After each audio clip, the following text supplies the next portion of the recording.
I believe we start the next MSQ with the Watcher here, and I absolutely love the Watcher's coat. I'm not gonna lie, like, their outfit is super duper cool. Like, the specs and little spacey theme on it is so pretty. I'm assuming we're starting, okay, so we are starting level 84 MSQs now. In the Shadow's wake, the Watcher would discuss grave matters with you. You think, Watcher, you think there isn't some grave matters at hand right now? Before we speak at length, I believe a change of surrounds is in order. I have more than ill tidings to share, you see. I sensed others arriving not long ago. Though my communions at Hydaelyn have grown infrequent, I have learned enough from her to know these are your comrades. And as luck would have it, they have already reached my abode. Come, let us join them. About Hydaelyn. I'm still sussy, okay? I still don't trust her. I don't trust Hydaelyn. She's stinky. She's stinky. I don't like her. She's super smelly. I don't like her. She reeks of that one stench. I can't fly, but she reeks, and I know she reeks. Hello. Oh, you're still a Thancred. Wait, what? When did y'all join me? Wait, what? I thought y'all were down. I didn't think y'all were gonna come with me. What? Rianje? Maybe presume this is being a native of the moon. Thancred. Dare I ask what happened before we arrived? You're still, Queen.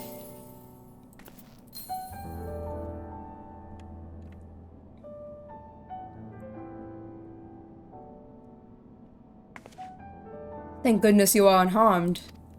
We did what we could to subdue the temper before making our way here. Not without casualties. Not without casualties. Oh my god, I can't say casualties. What in the world? I can't say casualties. Oh my god. Why did it take me 3 tries to say casualties? Not without casualties, unfortunately. Some few detained explosives killing themselves and others. The contingent's healers had their hands full tending to the injured and enthralled when we took our leave. Lest you wonder, Mistress Krile hath also been delivered unto their care. Serving as a conduit for Hydaelyn's power hath taken its toll, but she will recover in due course. Right. As for Alphen and Alisay, they insisted on remaining in Garlemald while we 3 rushed to your aid. It appears, however, that the matters here have already come to conclusion.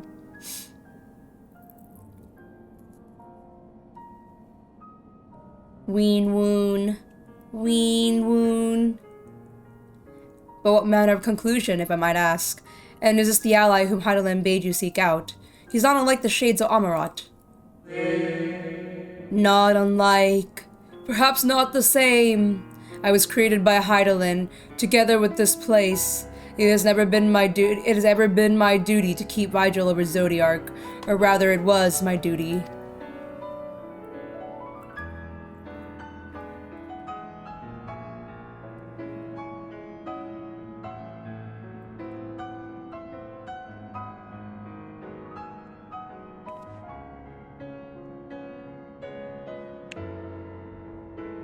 Then Zodiark is no more.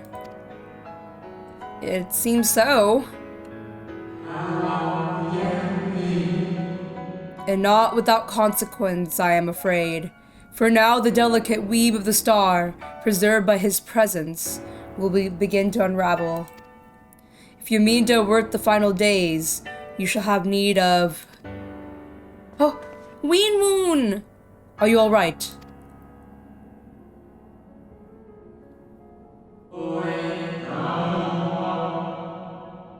My attempts to forestall Zodiark's release have all but exhausted my strength. If you might allow me to rest a short while, I will share with you all I can. Please do. You need not exert yourself on our account. These crystals contain records of your time here, yes? May we peruse them while we wait.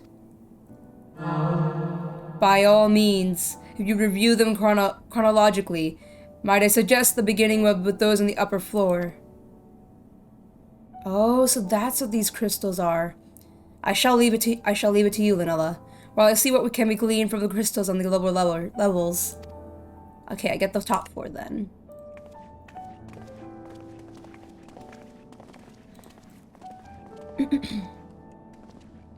Aw, WEEEN needs a break. WEEEN needs some rest. Okay, let's go up. Thunkred. Zodiac defeated. While he may have been in an incomplete state, that's nevertheless an impressive feat. But even if he hadn't, his demise is inevitable. Vandana would have seen it to one way or another. That said, he probably would have wielded Zodiac's power to break untold destruction before taking his own life, making this the better of the two unfavorable outcomes. Oh yeah, that's right, Vandaniel's also no more, and I'm surprised we already got rid of him. Like, I feel like it's so soon, you know? It's so soon to say goodbye to Vandaniel. Dost thou suppose our host hath made change a solitary vigil since the very beginning, without rest or relief? If so, these records comprise the sum total of his existence. We must needs handle them with care.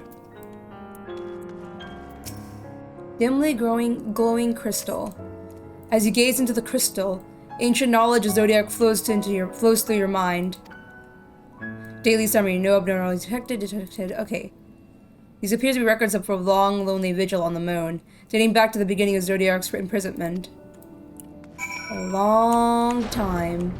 Oh, okay. Oh, wait. I almost... I almost jumped all the way down there.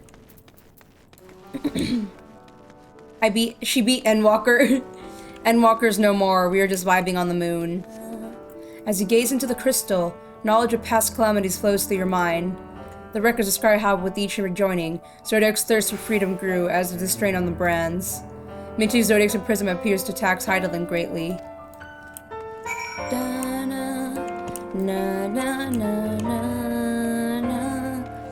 Warmly glowing crystal. Oh, Loni, that's the wrong way. As you gaze into the crystal, knowledge of past rejoinings flows through your mind. Records describe Watcher's efforts to prepare in the event Zodiac broke free from his prison. The records go on to describe maintenance carried out regularly with Loperites, though it is not clear who or what they are. He must have been so lonely, doing all this by himself. Brightly glowing crystal. As you gaze into the crystal, a record of an unexpected visitor flows through your mind. The records note the Watcher's musing when Elidibus is spotted on the moon, though clearly not for the first time. It is clear that he and his brethren have a keen interest in freeing Zodiac from his prison, yet they have made no attempt to destroy the brands.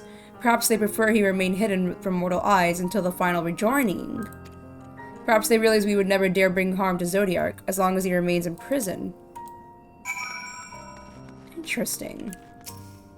So, Elidibus went on the moon. I remember the cutscene at the end of, like, what? Heavensward? Or Stormblood? We see him on the moon. I remember Elidibus was on the moon, right? There was a whole after-secret cutscene with him. Did you learn of anything on port?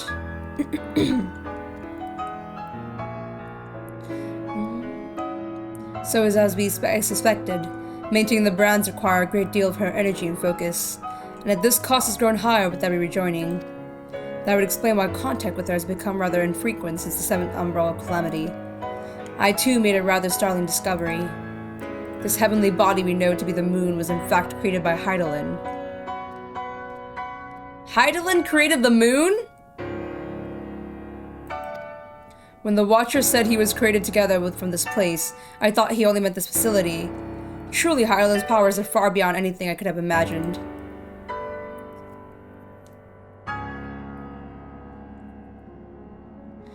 WEEEN's taking a nap.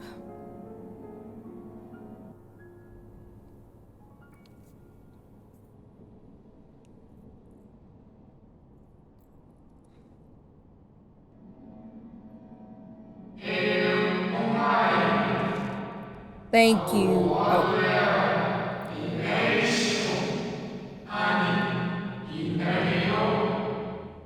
Thank you for affording me this short reprieve.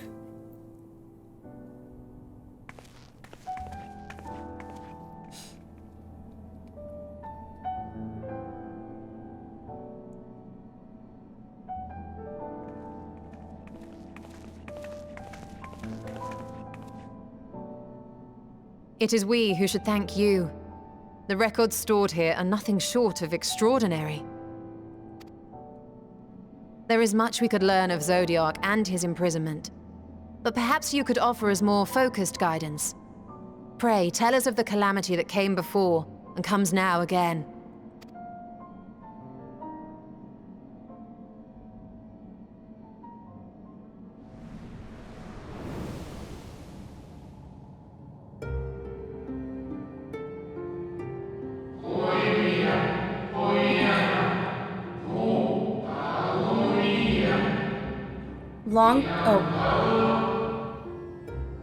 Long ago, before the Great Sundering, there was but a single world, ENDWALKER. Oh, that caterpillar thing.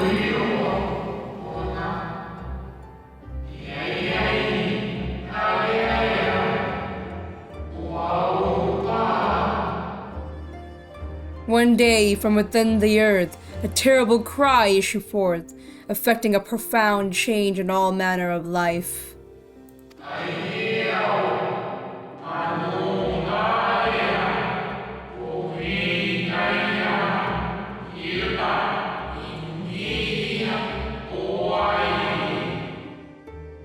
We were not exempt.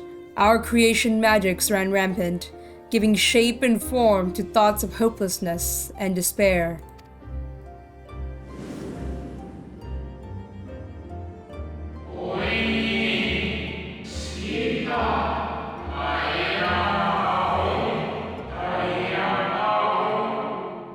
At first, the phenomenon was limited to a single region, but quickly, so very quickly, it spread and engulfed the whole of the star. Were the ancients ever able to deduce its source?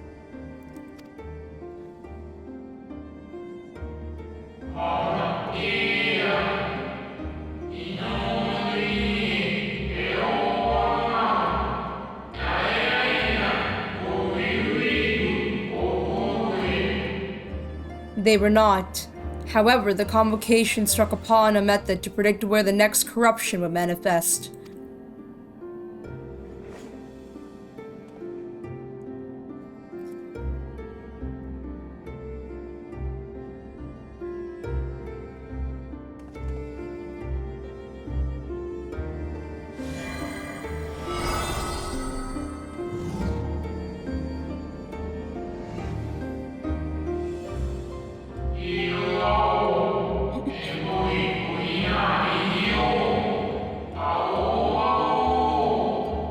The etheric energies which flow through all of creation in the form of various currents.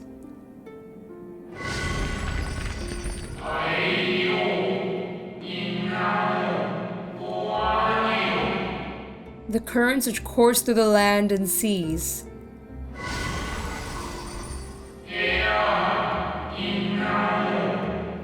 Those which flow through the very air.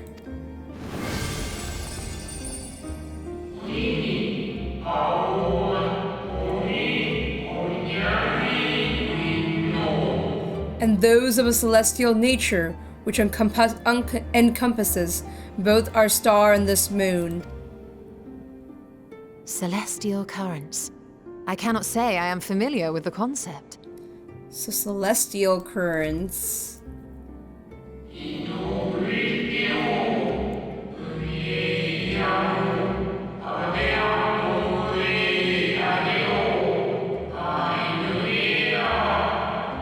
Nor would I expect you to be.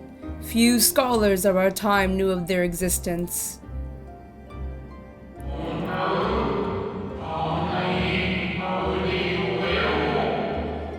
Their invaluable knowledge helped us better understand the nature of the calamity.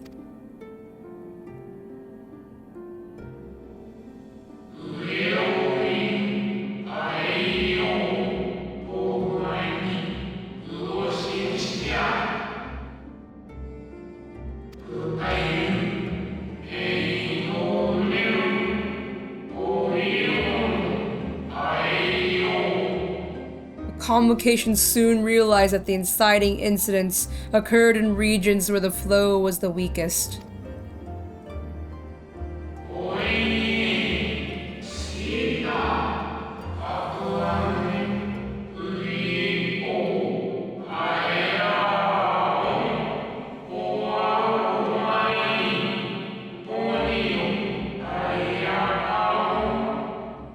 Correlation without clear cause, ultimately. Nevertheless, on closer study, a stagnancy of aether was observed in nearby currents. And so they sought a means to harness the forces of darkness, of activity and growth. Thus was Zodiac conceived. So, wait. Darkness, activity, growth... No based less off a power than a god's could set right the laws of nature and quicken the flow of ether within the star. Wait, so he was created by celestial currents is what he's trying to say?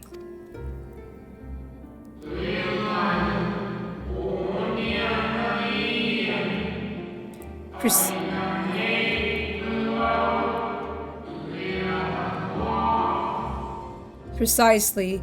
With the advent of Zodiac, our end was averted.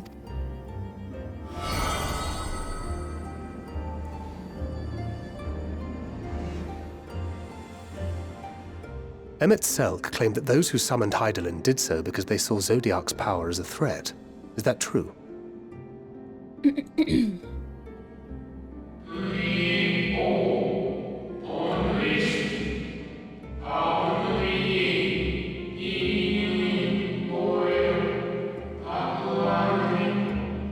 Indeed, there was a faction opposed to Zodiac's creation, but their aim was never to unmake him, no rather that Zodiac was created to strengthen them. Okay. Gotcha.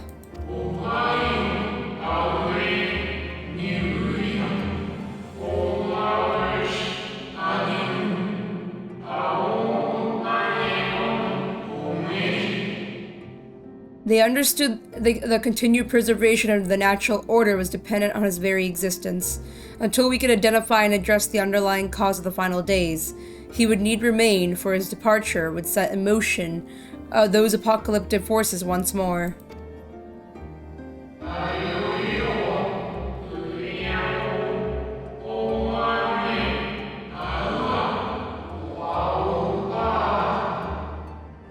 Hydaelyn recognized this as well, and so rather than destroy, she sundered Zodiac herself and the star into lesser reflections, that she might confine him in this place. Could have sworn she beseeched me to banish the darkness. Then what she told me in the ethereal sea was false?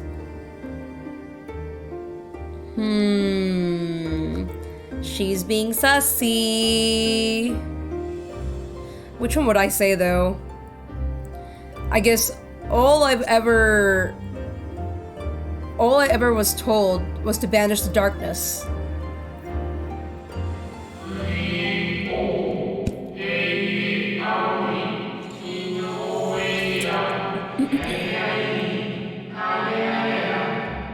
Perhaps she did, but as with all beings, intent is not always an occurred with spoken word. True, but Hydaelyn's quite adamant with the get rid of all darkness thing.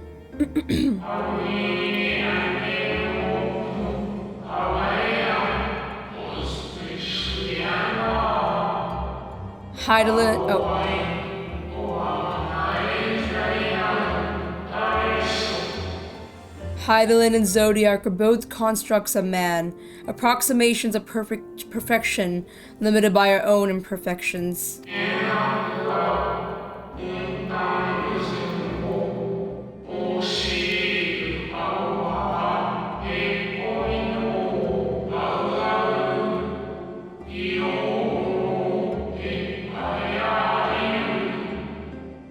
Zodiac was, without question, the more powerful of the two, having been born from the sacrifice of half Aether's population.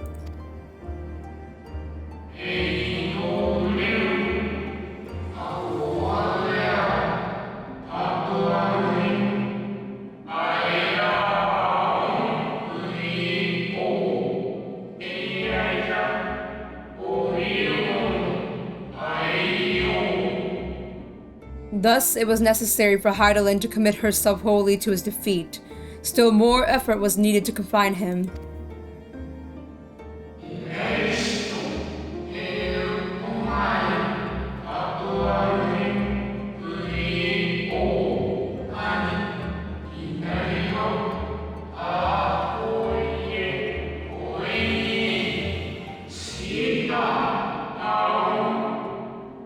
Maintaining the brands taxed her greatly.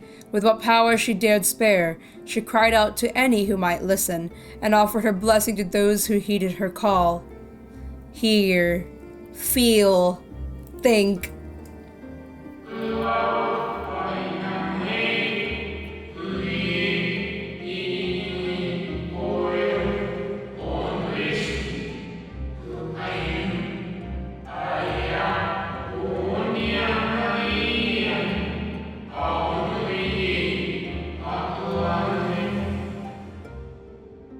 Though it was likely within her power to do so, I believe she did not wish to speak of atheism in her history.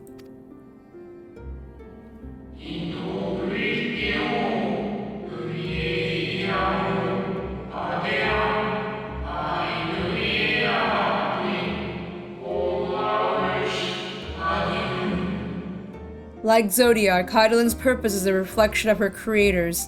They wish to look to the future, and not linger in the prison of the past. The Ascians set in motion 7 rejoinings before we came to oppose them.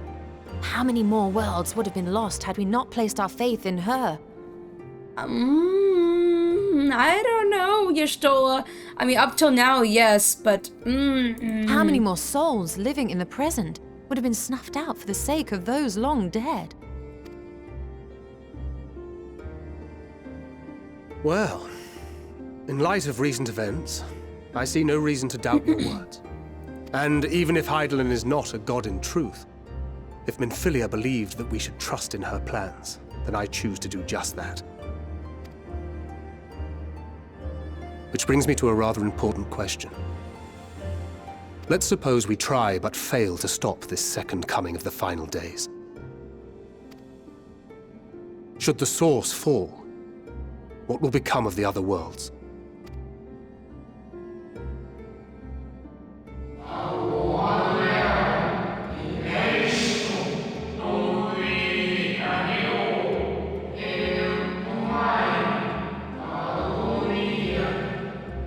the god dang, you talk with a lot, Watcher. Okay, the nomenclature is more fitting than you know.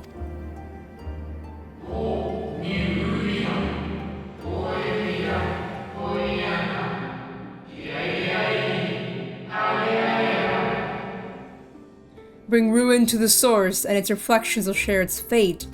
Oh, shoot. He's probably thinking about Raine and Gaia, too. If the source messes up...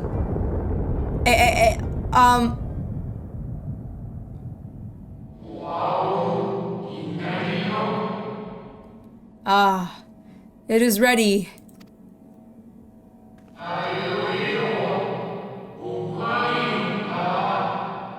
This way, if you would be so kind.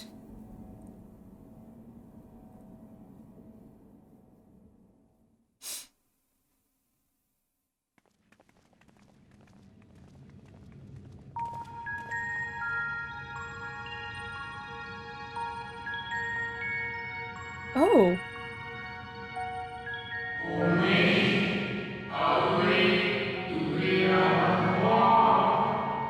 A beautiful sight, is it not? So basically everything you and Shadowbringers would have been for nothing. That's what I was thinking. If we don't stop the final days of the source, then the first will be gone. Everything, everywhere will be just... By the way, now it's confirmed that the final days are happening again. How do you feel about that? The fact that you are the reason behind the final days happening again. Well, thank you so much, Cadence, for that. It's sad because we thought if stopping Zodiac was gonna be the main reason, the main thing that helped us stop the final days, and it looks like we just started it up because everything went according to Fan Daniel's plans. It's actually gonna happen now. I am the reason behind the final days. Come on, it's the same feeling I felt in Shadowbringers too, when I was the reason why light was returned, or not light, yeah, that light, oh my god, nighttime was not returned to the lands. Same feeling here. I'm always like the one responsible for all these major things, for like, me as the wool is responsible for so many lives, and it's like a lot of pressure put onto the wool. But I also am always looking forward to always look at the positive side of One day, we can save them all. One day, I know we can do it if we all work together, you know? Yes, but what is it? Cues up the music. It's the end of the world as we know it!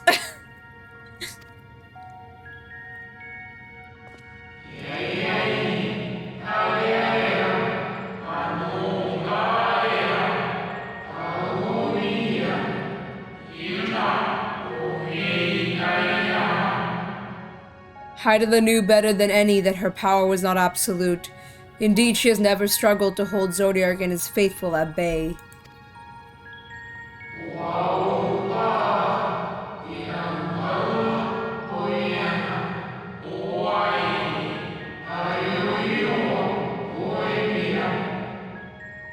She feared the worst and so made preparations. In the event of his demise, there would be a contingency.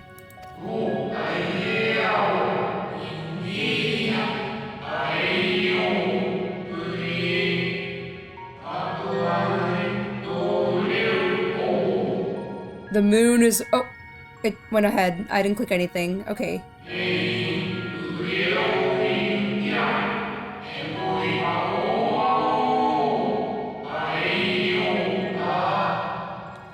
You need not go far to find its pilots.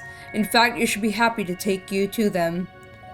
Even Mom is not omnipotent to the end of the world? Wait, what do you mean?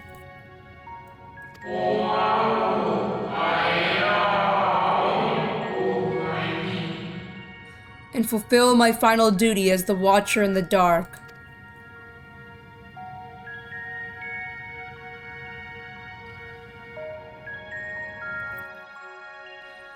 Lots of repetition of old OSTs. I love it. And also we got a chest.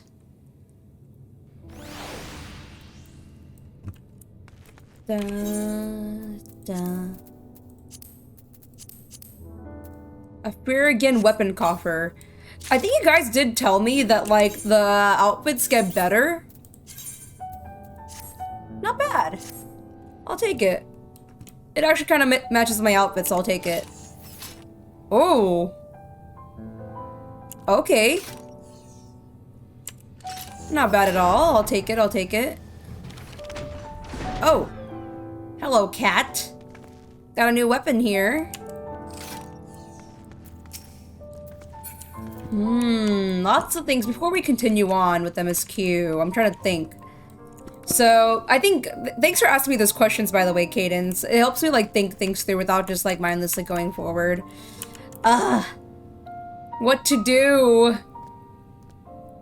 Hydaelyn, I have a feeling Hydaelyn wanted Zodiark gone. This is my prediction.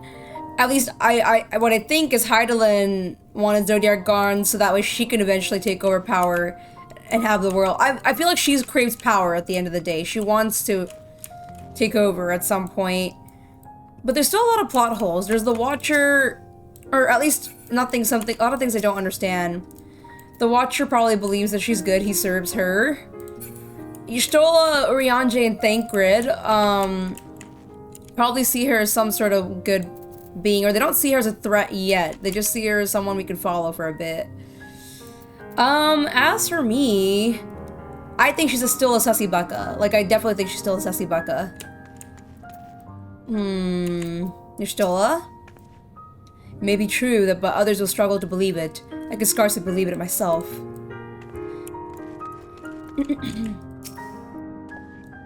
I should very much like to hear more of this extraordinary story. Me too. More for my research, though, than anything. The moon is a ship? Now I've heard everything. The moon is straight up a ship made by Hydaelyn. It's man-made, or Hydaelyn-made.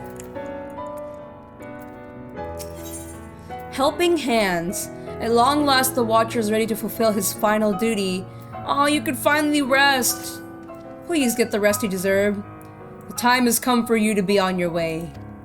The crater at the heart of Mare Lamentorum, where Zodiark was imprisoned, is not so easily traversed. However, let us call upon Argos, the familiar who you met earlier. He should have no trouble bearing you across. As Hydaelyn created me as the Gaoler, so too did she create Argos as a guard. It is his nature to appear when needed, yet he is nowhere to be found. Strange. Mayhap the imbalancing aether has affected him. Let us make for crushing Brand, and attempt to call upon him there. You need not recall the path you walked Argos before, and you will find your way. If Eleb is in service to Hydaelyn's plan, I see no— oh! No! I accidentally clicked— oh! Speak with the Watcher over here. Roro is showing off the fact that her horsey can fly. And mine, you know what, mine pitter-patters its feet. Okay, so all the way across this way. Wait, we have to go— there's like a whole rift. I may have to go all the way around. No, I can't go all the way around. Just kidding. No, the Chlorophoskrat. Weeper. Hey, little fella. I'm gonna go right around you. I'm gonna go right around you. I'm gonna go right around you. I'm gonna go right around you. No, no, no, no, nope, nope, nope, nope. These things are weird. No! Whoa! The moon's fancy. Oh my god. Oh. Okay, good. Good. Yes, here will do nicely. The lunar spongoi draw aether from the ground, which is then dispersed in the air. At present, however, the ambient energies are not quite sufficient for Argos to manifest. Might you be willing to spare some of your own to help the spongoi along? Okay. Right now I'm just kind of like— I don't even know what to expect at the moment. So I'm kind of going, oh my god, with it.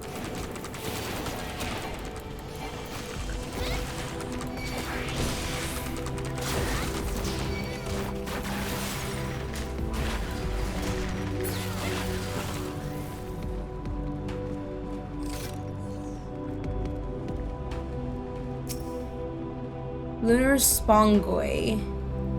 They're very see-through. Oh. This has triggered a cutscene. Oh, Pupper's here! He's a good boy. I love— oh, look, he wiggles his tail. Argos manifests in a flash. He seems glad to see you again.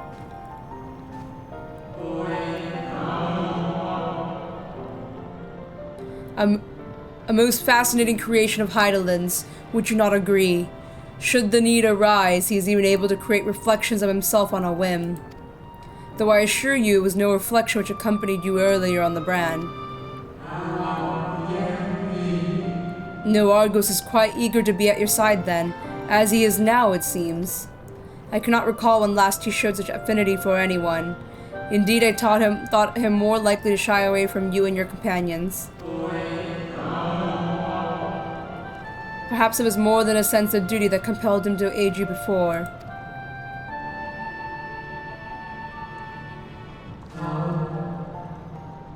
As for your companions... oh my god, we all get Argos! Unexpected, but greatly appreciated.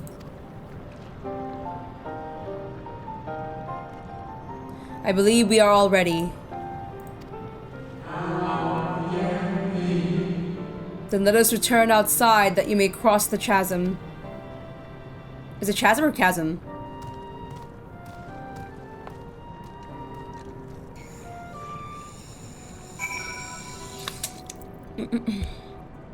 Back outside we go.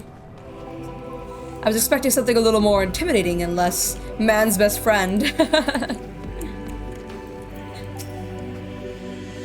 Dalamud has long been described as the loyal hound, a Menfina due to its relation with the Greater Moon. It seems highly improbable, if not impossible, for an ancient people to have known of Argos, but for now I wonder whether there is some connection. If they make a minion of Argos, I want it. I want Argos. I want Moon Pupper so bad. Your destination is a structure there across the Cradle of Darkness. But climb onto Argos' back and he will take care of the rest. Once you arrive, it should not take long to find the ship's crew. The facility designed to rouse them from their slumber in event of Zodiac's destruction. Heed their counsel. Together you may guide the star and its people to a kinder fate. This is where we part ways, but know that I shall never be watching and praying for your success. Alright. Y'shtola, my love. Our allies' assurances notwithstanding, we can be certain of what awaits us the other side, so perhaps it would be best if we can do it all once. I propose the two of us cross first while Thancred and Urianger wait here. Radar goes across the chasm. This is it! Let's do this. We're riding Pupper! Oh my god, I'm riding with Y'shtola! I'm riding with Y'shtola! A malefic aether permeates in the crater, remnants of Zodiac most alike. No, I love this. I love this so much. Oh, I'm riding with Y'shtola. This is the best day ever, everyone. To ride with Y'shtola. Just a little further.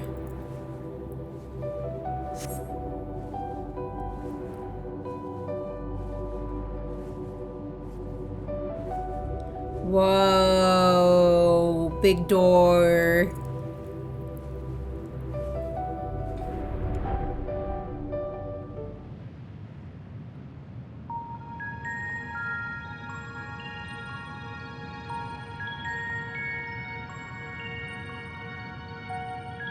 The structure is enormous, though that is hardly surprising given the size of the average Amaratine. Apologies for the wait. Right then, let us head inside and... Oh! Puppers!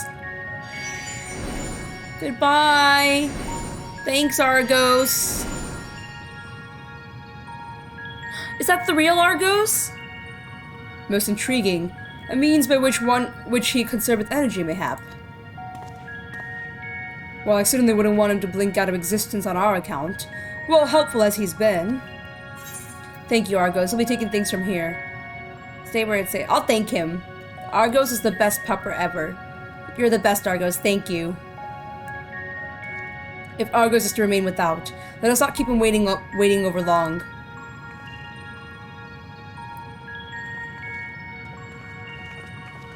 And we go. I am very, very intrigued. Oh god, so we can... Okay, so Argos will be our ride back, so we need Argos to go back and forth. Do we just enter through the door then? Oh, it opened. Oh. I don't even know what this is. At the moment, I am like in a state of confusion. Oh. Oh. Here we go then. It's quiet. Very eerily quiet. Is this orb right here gonna have all the information we need? Or... Well, dang. Y'shtola? Its scale is reminiscent of Amarat, or rather, the replica we visited on the first. Truly a marvel beyond description. Thancred.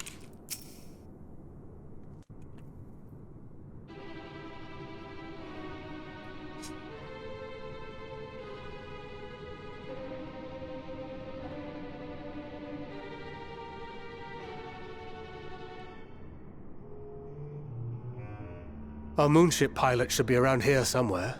Is that right? Moonship pilots. Right, so we're here to look at... I'm trying to like get some of the lore. We're looking for moonship pilots.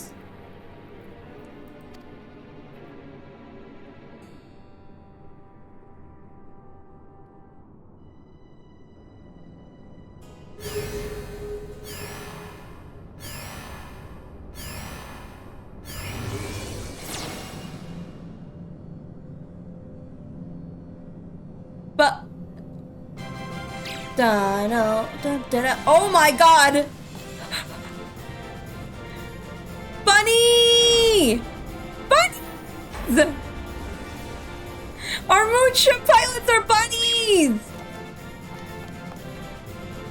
Oh my god, they're so freaking cute. I remember seeing them all over Twitter. I didn't think they were gonna be our moonship pilots. I remember everyone talking about these bunnies. Oh my god. That's me. That's straight up me. Banani!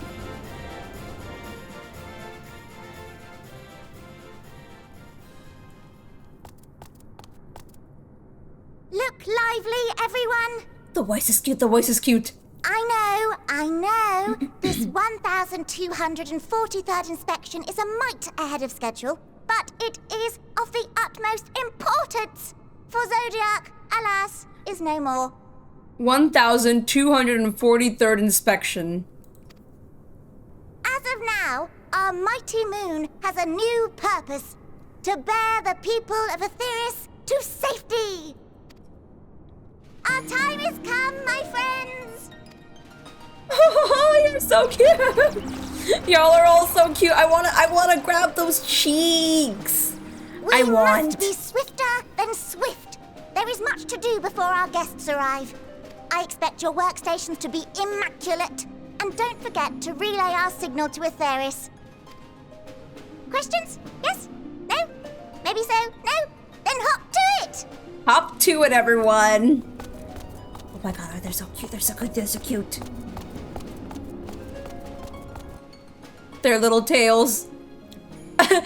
Thancred.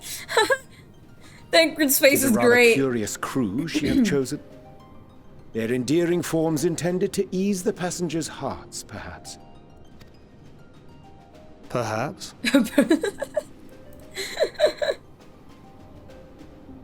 Perhaps.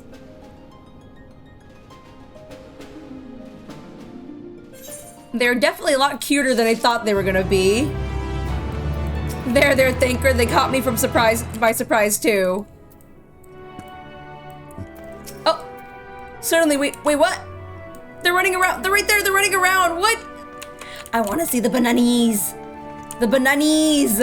Oh my god. Given the present oh, no, wait. Let me see it again. Given the present crisis, Heidelin doubtless sought to facilitate the cooperation betwixt pilot and passenger. Indeed, to require a heart as hard as diamond to raise one's voice in anger to beings possessed of such profound serenity. I find Orion's reasoning somewhat flimsy, but the crew seems admissible enough. A hairy situation. They only get cuter? They're already cute enough? You're telling me they get even cuter than this? A hairy situation. Who titled this? You get a raise. I hope they gave you a raise. Thancred's dumbfounded expression suggests he is still struggling to comprehend the spectacle he has just witnessed. They must be the Loperites mentioned in the Watcher's records. Not at all what I expected, but the Watcher did bid us heed their counsel. I assume the one who gave the rousing speech was their leader, though you might have to ask in order to track them down. Come on then, let us be about it.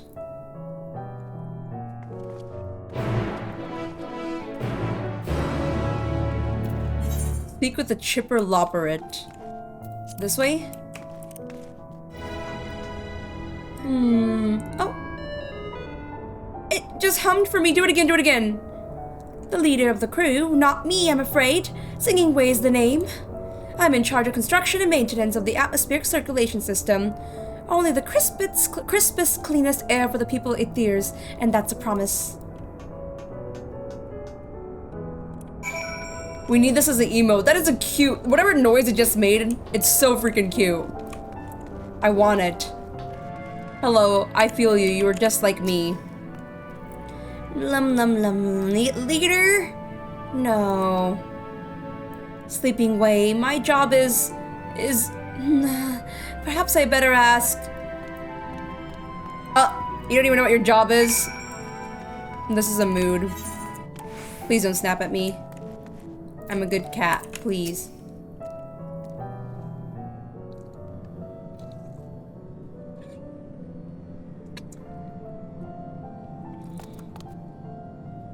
What? How in the... When did you get here? Who let you in? Why wasn't I told? Take me to your leader. Hum. Can I do that? Can I do that? No, I'm gonna do it. I'm gonna hum. I'm gonna hum. I'm gonna hum.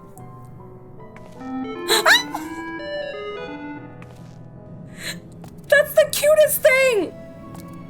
That's the cutest thing. Like, I'm gonna die in peace now. Excuse me? My cat girl just did that. I'm gonna die in peace. What was that supposed to be? You're humming. One could even call it that. It's atrocity of off-key. It should sound more like this.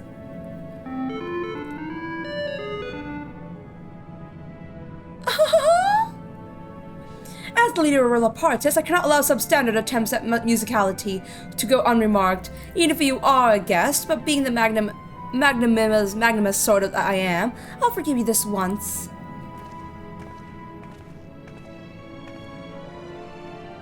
Well, looks like you beat us here.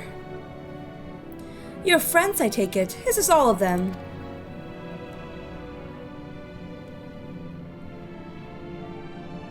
A group comprised entirely of children. What must their parents be thinking? But this isn't a nursery after all. Though perhaps we should build one, or did we build one already? No matter.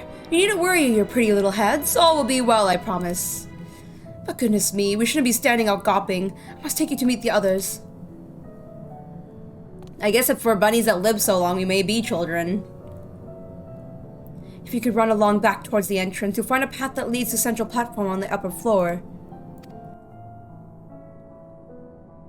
There's no wrong way to reach it, but it's the large glowing ball at the center if you should find yourselves lost. I shall gather the others and meet you there.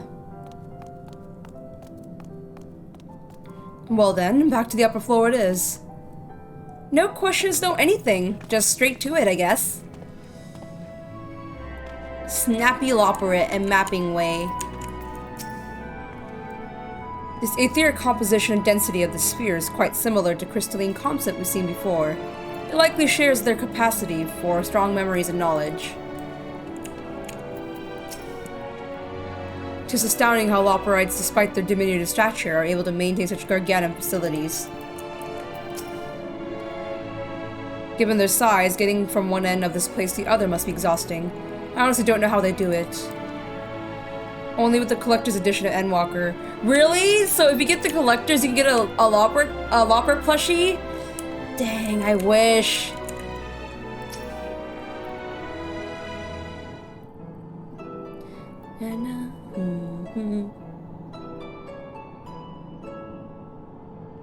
Right, of course. Introductions are in order. Ahem. My name is Livingway, and we are the Lopperites, created for the express purpose of commanding this ship and bearing the people of Etheris to a brave new world. Wait, before I continue, the people of the Etheris is supposed to be people of our star? Or people of the moon? Or like, cause I forgot Etheris is supposed to reference to one of the worlds. I just forget what it was referencing to. Star. Okay. So it's referencing to our star, our place we live on, right? Livingway and the Lopperites.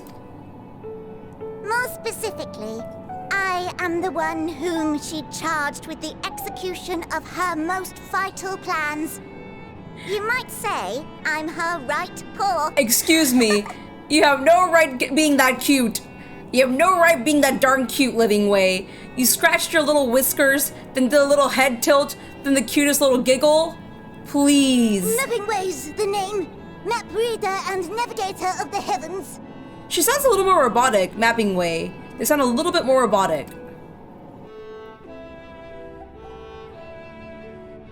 Pleasure to meet you all, but I'm still trying to make sense of this. Etheris is the true name of the star. Okay, perfect. Now I have that clear before I go on. So our star's real name is Etheris. Confusion and bewilderment are completely understandable. Fear not, I shall walk you through it. They sound very slightly, ever so slightly robotic. The people of Aetheris, through no fault of your own, I'm sure, set in motion a series of events that, unfortunately, culminated in Zodiac's obliteration. Acutely aware of the imminent crisis, your parents sent you little ones on ahead while they began the necessary preparations. Okay.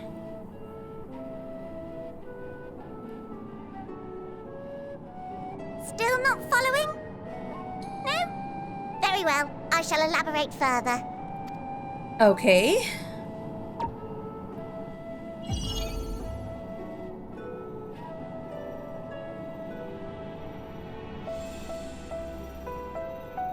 Here, we have Aetheris, your home, and the moon, where we are now. Without Zodiac around to keep things lively, so to speak, the celestial currents of the star have doubtless begun to degrade. A calamity of apocalyptic proportions will be visited upon Aetheris, bringing an end to all life. Very sad, that. A cloud probably visited upon Aetheris, bringing an end to all life. Very sad. Yes, very sad. Thank you. So too hath the Watcher claimed. By thine unperturbed countenance, I gather this eventuality was anticipated. The doom and gloom. Oh yes, quite expected. Okay, so they foresaw that. Imagine, if you will, that Aetheris is a delicious carrot that I've forgotten to eat and left out in the midday sun. Yes. The most earnest wishes or prayers will not stop it from rotting to the core. Okay. So sadly, there's nothing to be done but to abandon said carrot, Aetheris, in case the metaphor is lost on you, to its grisly fate. And this moon will serve as the vessel to deliver us to a new home. Just so! We will gather up as many people, supplies, and resources as our stores will hold. And then, once everyone is aboard, it's off to another star. So that's their safety plan. Easier said than done, admittedly. For one does not simply hop from star to star on a whim. Which is precisely why we've spent countless years constructing the most propulsive of propulsion systems.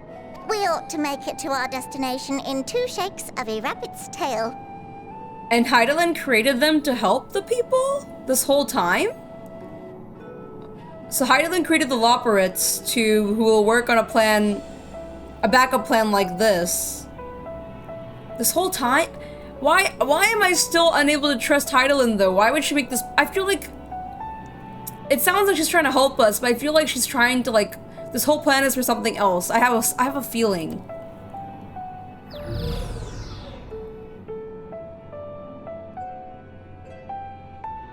Impressive technology. I dare say it is beyond anything we have ever seen. Probably technology from the No need ancients. to shower us with praise. All we've done is faithfully carry out the instructions left to us by Hydaelyn. Back in the old days, when she was still just Venar, she was dedicated to the study of the world and its inner workings. Back in the old days when she was just Veena. I remember Veena. Veena was one of the Veena was someone who sacrificed themselves or became Hydaelyn's heart. And the Watcher, the real one, not the simulacrum you met, was one of her fellow researchers. Oh, okay, so the Watcher was someone who worked with Venat. We and this wondrous vessel masquerading as a moon are products of their knowledge and know-how. There's certainly more to you all than meets the eye. Might I ask where exactly you intend to take us? We identified a few promising candidates for resettlement some time ago, but we cannot guarantee that they are fit for habitation. What? You know, a good backup place could be the first. I'm just saying, if all goes wrong. But then again, the first might end up getting taken over too, because like they mentioned before, if this star gets destroyed, its reflections also get destroyed, which means the first might also get destroyed. So they would have to look for something far, far away. Moreover, the ship can only travel in short bursts. We intend to go down our list, hopping from star to star, until we find one suitable for resettlement. No need to worry, though. The vessel is being refurbished with accommodation for an extended stay as we speak. While we did have to rely upon outside help to determine what amenities were essential, I dare say we have risen to the challenge. No, if the source goes, they all go. Yeah, I know. I know. If the source is gone, the first will also be gone. Help? From who? From you and yours! Who else? Each time we woke to perform regularly scheduled maintenance, we were greeted by the resources you sent us. What better way to learn about preferences and proclivities of our present-day charges? From us? But you're still adorable little children. Perhaps your elders were responsible for the deliveries. Our elders? I'm not sure what led you to conclude otherwise, but I can assure you that we are all grown men and women. And I very much doubt my elders know this place exists, much less how to send you so much as a starlight missive. What? Then who in blazes let you on my moon?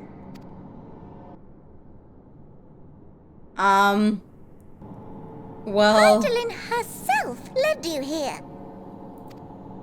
You don't say! Well, Oh my god, her little... really? Not children. Then why are you so small and stunted?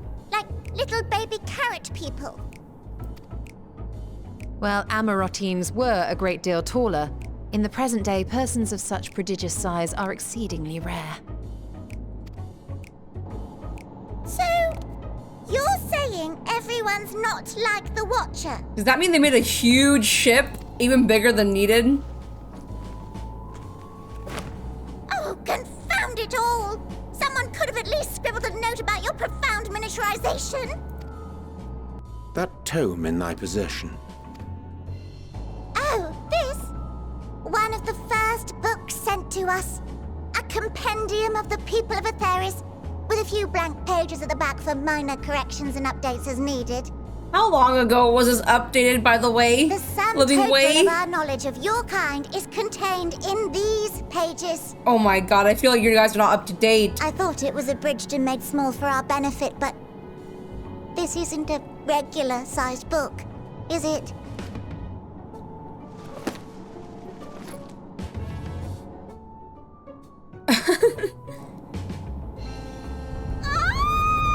Oh my god.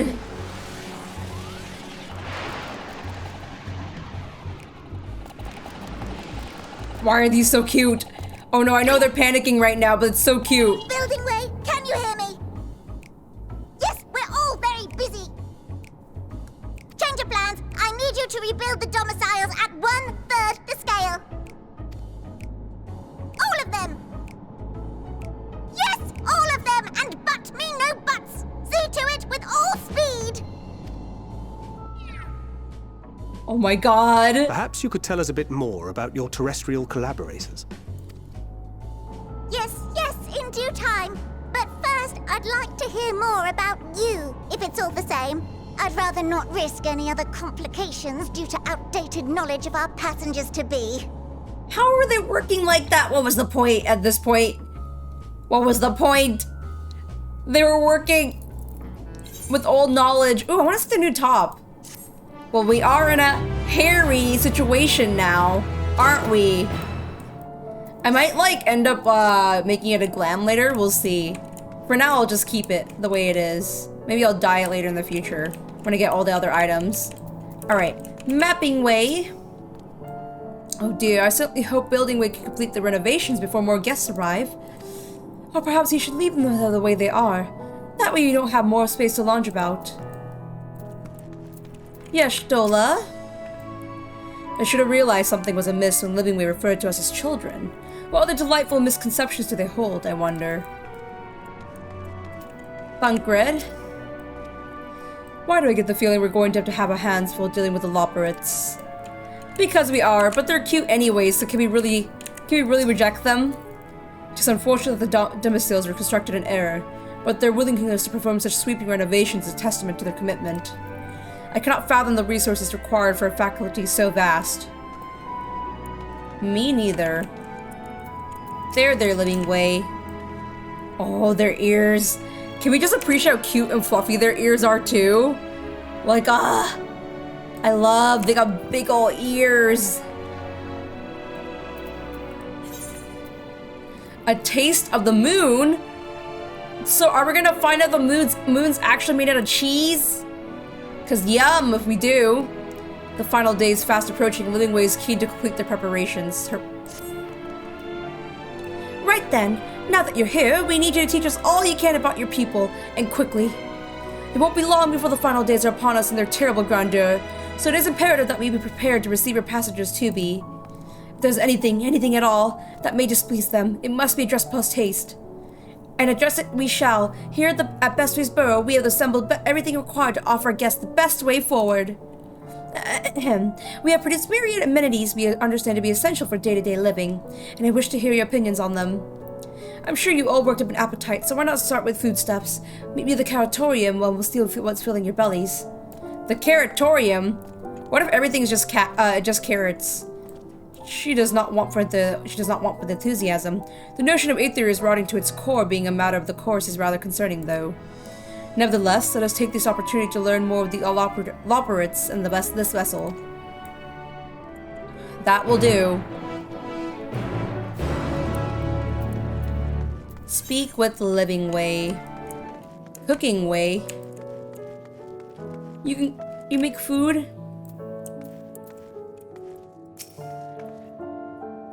Given the earlier confusion regarding our size, I cannot help but wonder if they even know the first thing about us. I don't know if they even know what food we actually eat. Thunkrid? Am I the only one who suspects we're not going to find anything edible whatsoever? Fight something? Do it? Okay, hold on, let me talk to Ryanja and I'll fight him.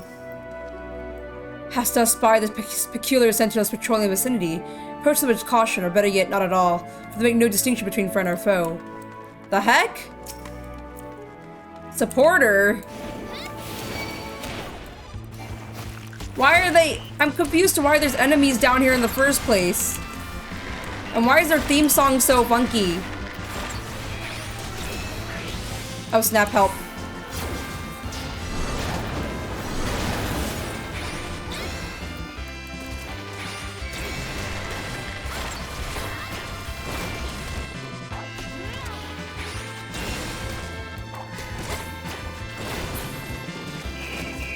Okay.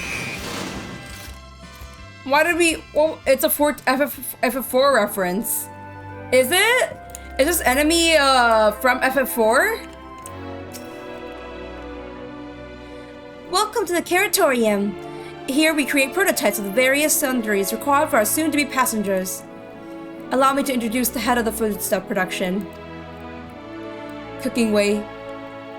Cooking Way. Pleasure to meet you all.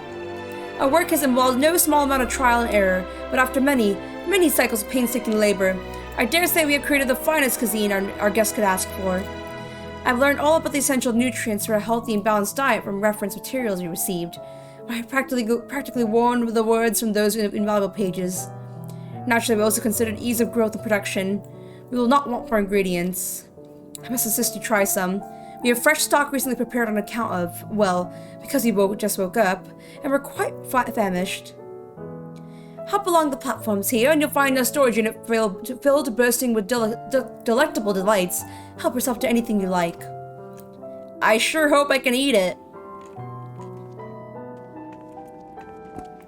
I sure hope I can enjoy it. Alright. Oh, are these steps? These are some large steps, though. Were these steps made for Amaratines or what? I can barely put my foot over them. Okay. Up this way we go. The storage crate. Oh, hello, bun boy.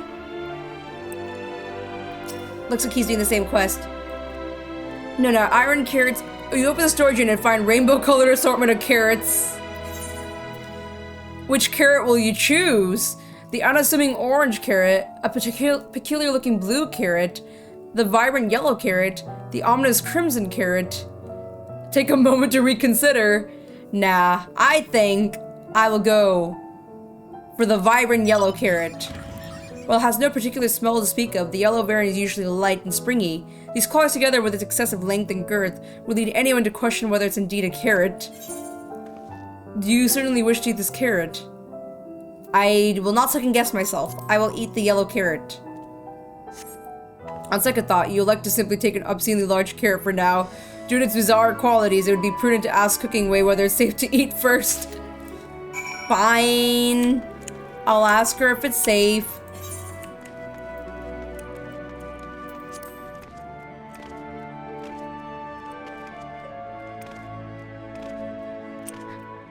I just realized those robots kind of have bunny ears on them too. Cooking Way, can I eat this yellow carrot? So, did any of your selections, our selections set your mouth to watering? How about this yellow one? Ah, yes, a fine choice. One of my personal favorites, actually. Please dig in. I'm eager to hear what you think. Okay, I will eat the carrot. With great trepidation, you take a bite out of the carrot. You snap off a piece of carrot, enjoying its crunchy texture. Righteous confidence surges within you. A certain certainty that you are the center of the universe, that all creation is a story and you the star, beloved and perfect and special, a god worthy of worship and prayer, or at least a very second. Roll should the dice treat you poorly. I got the lucky carrot! Hey, GG! I am a god. The carrot met with your approval, yes? Yes, we should all feel like gods. I approve the yellow carrot.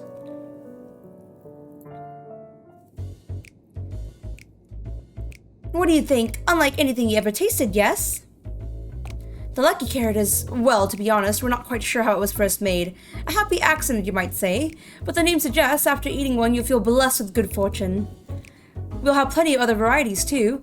Bleeding carrots to improve blood flow. Dream carrots to help with sleep. So you see, we have a carrot for every occasion. So our food is only carrot, but these carrots are extraordinary. What if I don't like carrots? I can certainly see a demand for this in Charlian. I think actually, that's a fair question. What if I don't like carrots? What will we do then? You don't like carrots? Oh, you must mean you don't like them served in this fashion. Worry not, we have pureed versions on hand if you have the time to chew. Is our diet gonna be carrots only? I take it you two had a wide assortment of carrots to choose from, and not else.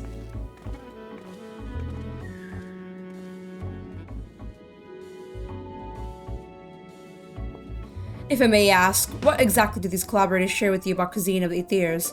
Surely you're aware we have an abundance of dishes and foods you could emulate. Of course we are, but, well, it was only quite recently we established contact. Even holding a conversation was a struggle at first, so imagine our surprise when they sent a mountain of books and documents with no clear instructions. The sheer amount of information was overwhelming. If it wasn't for the encyclopedia I found, we would have been lost where to begin. Thanks. You get all the thanks. Okay, I already read this, right? Oh no, and so we decided rather than divide our resources to prepare a variety of middling and potentially unsatisfying meals, it'd be more efficient to devote our efforts to production of a single perfect food. That's all well and good, but man cannot live on raw carrots alone. Have you considered cooking them? You mean steaming, boiling, roasting, and the like? I suppose we could prepare the carrots in other ways. But our primary concern was efficiency, and what's more efficient than sinking your teeth into a carrot fresh from production? A rather strange approach to take for one named Cooking Way, isn't it? Hey, don't roast Cooking Way, alright? Well, technically speaking, Cooking Way isn't my given name. When we were first created, we were all named in the old tongue. You know, that otherwise impenetrable parlance the Watcher speaks. After we received a great tome of words, a dictionary that is, from our collaborators, we learned your language, adverbs, gerunds, present continuous verb conjugations, just the basics. Then we found the terms related to our given tasks, and used them to form new names. Aren't they helpful? No, not really, but it does explain a great deal. Well, for this kind seemed Oh my god, I can't read Urianja's words. Wherefore this Caine deems such a change necessary. When the rest of your people arrive, we want to be certain they understand, or immediately what each of us does. You never be able to pronounce our original names anyway. I see. I hope our critiques such as they are were helpful to you. Though if you should decide to preserve flora and fauna from Etheirys as well, you would be able to offer the passengers a more balanced diet. Until such a day, one I pray comes sooner than later, it would appear there is naught but carrots on the menu. Guess you deal with carrots. Better that than nothing. Purple carrot juice. Yum. Styled a hero. Livingway is eager to show you more of the moon's wonders. I think we had our fill of carrots for now. Let's move on to other necessities, shall we? Our clothing production is sure to impress this way. This is such a cutesy area for Endwalker. I think the bunnies or the loporits are so freaking cute. Endwalker has been doing nothing but giving me just other surprises. Oh god. Final Fantasy IV fans are hyped. Oh. Here we are, the apparel production station. I've chosen to employ more traditional methods for this task, creation magics. Heidelin in her infinite wisdom blessed us with the self-same affinity for a magic her people possessed. We have other amazing talents, of course, and I know you're dying to hear about them, but I will regale you with the details another time. That said, we did run into a spot of trouble at first. Our magic alone was not sufficient to see our work done. In the end, we discovered crystallized aether was a wonderful catalyst that could provide us an extra of this we need. My, how resourceful. With a sweet sound of recognition. You'll also be impressed to hear we read all about your habit of changing attire to match your chosen profession. For the sake of efficiency, I presume. This has also been taken into account with our designs. But why take my word for it when you can simply try on our clothes? Make yourselves known to the workers and they will see us the rest. It's you! One of the visitors from the Etheirys. Goodness me, Mappingway wasn't kidding. You really are smaller than the Watcher. Oh, right. You're here to try on a set of clothes, yes? What would you have me fashion for you today? An outfit that embodies my bloodlust. This is something Ash should pick 100%. Something simple yet functional. A fashionable and refined ensemble. Actually, I'm always all for fashion. Something fashionable. Fashionable, right? This'll only take a moment.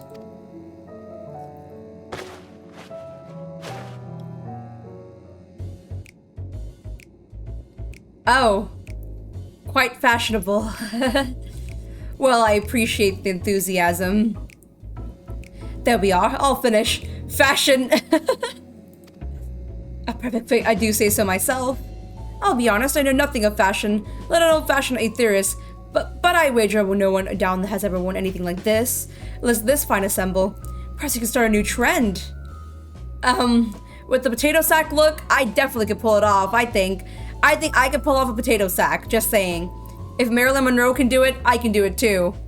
Would you look at that, speechlessness, and here I thought you may not like it. If you mind to try something else, why not speak with my fellow artisans? I'm sure they'd be happy to oblige. You must continue wearing these garments in order to progress. You will change back to your normal garments if you move too far away. Look for your map of the oh, wonderful. Okay. I have to actually try them all on. Don't laugh at me. Don't look at me. Ishtola or anyone else, don't look at me like this, okay? They're working hard. That's all I can say. They are doing their best. No one said you'd be coming. How can I help you? You wish to try my clothes. Really? Of course, it would be my honor. Do you have anything in mind? Nah, has this got anything with a little more flair? I'm looking for clothes with altogether different design. Surprise me. Surprise me. What do I got to lose? I think you can handle that. Let's see. This should do. Let's see it. What they gotta surprise me with. I'm all for surprises. Oh. Ah. Ooh. Cheetah pattern too. Some of my best work yet. It's relatively new concept incorporating an idea that's never been tried with clothing before. Fragrance, can you smell the carrots? Ah, it's simply divine. That cheetah print though, that's so early 2000s.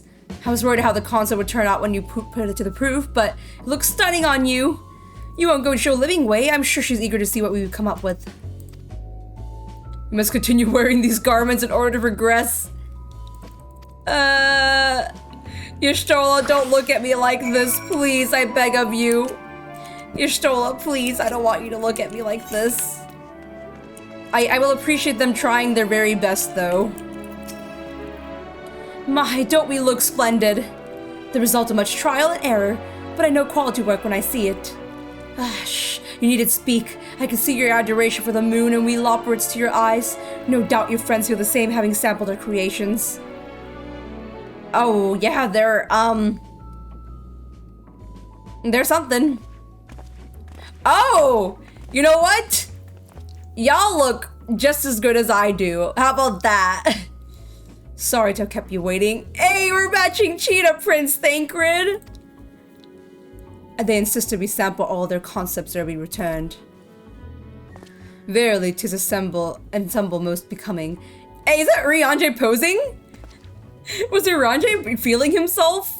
Looking like Link?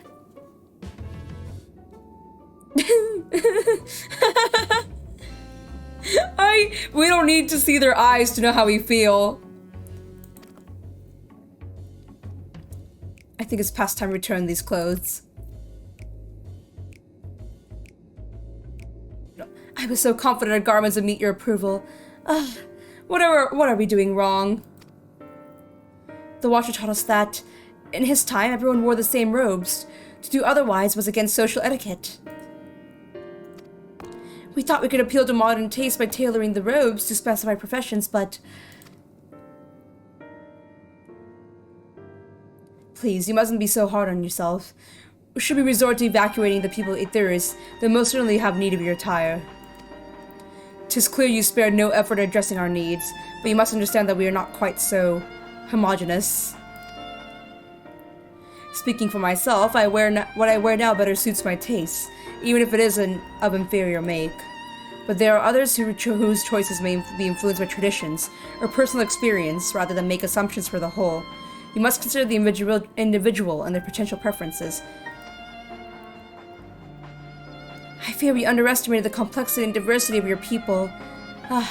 Even if we memorized every tome we received, I doubt we have fared much better. Mayhap we were doing you a disservice trying to shower you with our babbles and frippery, thinking it was for your benefit when you'd be better off on your own. There are some who might agree, people who prefer to keep others at arm's length, even when they know they shouldn't. As one such form of fool, I'd like to ask you a question.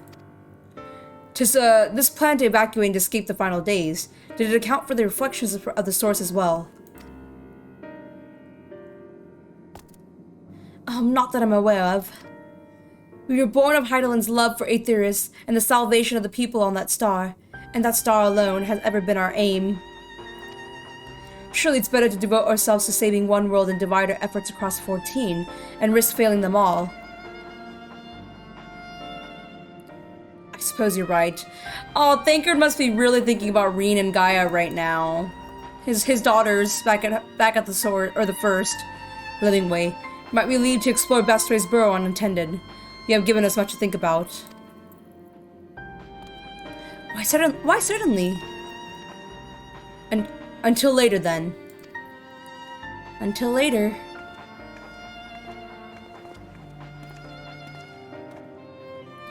If I may, I should like to accompany thee a while longer. Really? I mean, you're more than welcome to. There is actually something I wish to speak with you about. Let's be off then, shall we?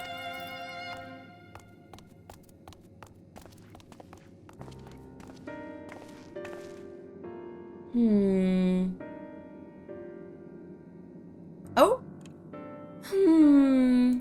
A fidgeting lopperit. Was she staring or she spying? We spy with their little eye, a fidgeting little lopperit. What are you thinking about? My apologies. I wasn't trying to spy or anything. Everyone's talking about the visitors from ETHERS, and I wanted to see what all the fuss is about. I was excited at first, but now I'm worried. What if the people of ETHERS refuse to come? What if we can't save them? It's clear we made a mess of things. Oh, but wait, you still haven't visited the domiciles.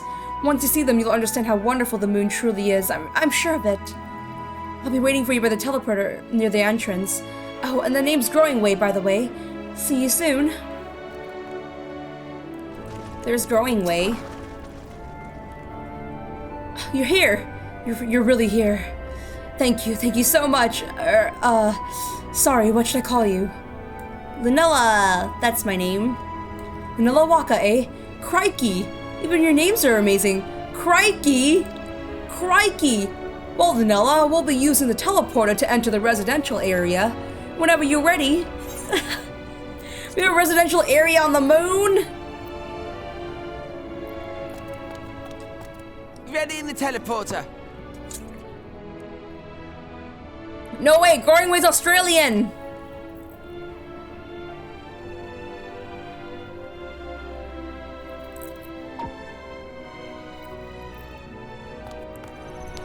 Thank you! Oh!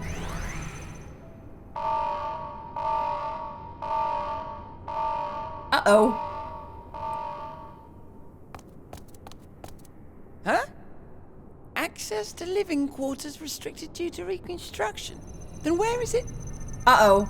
Oh no! Uh-oh. Where'd you teleport me to?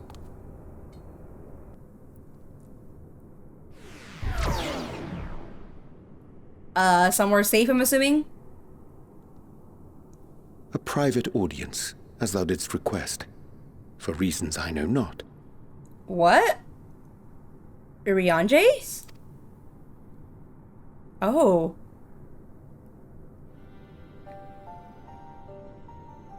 Just a precaution. I'd rather I didn't have to ask the question at all, but I take my responsibilities very, very seriously. Okay. Do you and your friends, by any chance, find our accommodation wanting? Be honest, brutally even. I like your existence. I like you bunnies being here. 'Twould be ungracious of me to belittle the efforts of thee and thine. Good, good. Lovely sentiment, really. But the disappointment is writ plain on your comrades' faces. It's all the more frustrating since no one will come out and say what they find wanting.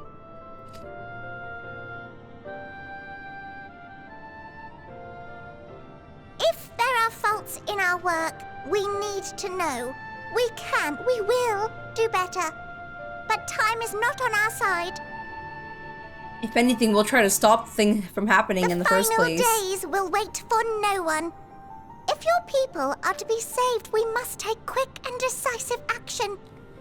Honestly, the best way is to stop the final days. So you guys can just relax. I mean, I would like you cute little bunnies to relax, but I know this is your purpose and this is why you were made. To help us. This vessel must serve as a home for as many passengers as possible, for far longer than we may like. Which brings me to my request. Our collaborators on ETHERS are doing what they can to prepare for the voyage. Would you be willing to go and lend them a hand? Having seen the moon for yourself, you could speak to its many splendors, learn what else they might require, and assuage whatever concerns they have. Wherefore wouldst thou entrust me with such a task? How to put it? You're the only one who appears not to be wholly unsatisfied with our work. Think about what that means, though, their task. It means that they... Oh, okay. At least what I think it means. That the final days is just expected to happen, and that it's expected to not be... That we won't be able to, like, stop it. It's what it's expected. It's expected. Heidelin's expecting the star to be taken over. Hydaelyn's expecting the star to be taken over, no matter what.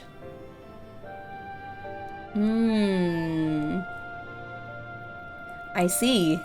Okay. I see. Good thing I have to think about it for a bit. I don't know, that's what I'm getting from it, at least. The Hydaelyn is expecting no matter what the star will be taken over. But then they want the people of it to be saved? If what I'm going with, then I'm me believing Hydaelyn no matter what wants the star. That's what I'm believing. I don't trust Hydaelyn. Does she just want the star for herself? She could care less about the people? She wants a star? Remember, not even the ancients could figure out the truth of the final days. And that is all I will say. Okay.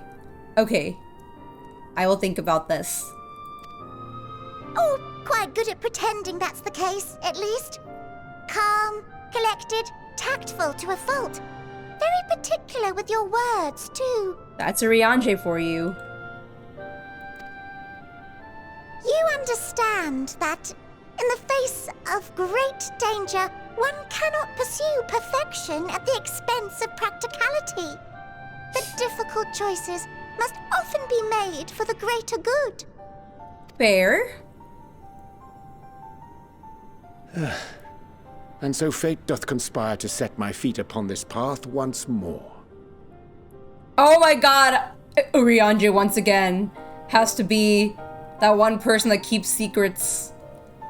Man, every expansion, Urianger had to be the one to always, like, quote-unquote, betray the Scions.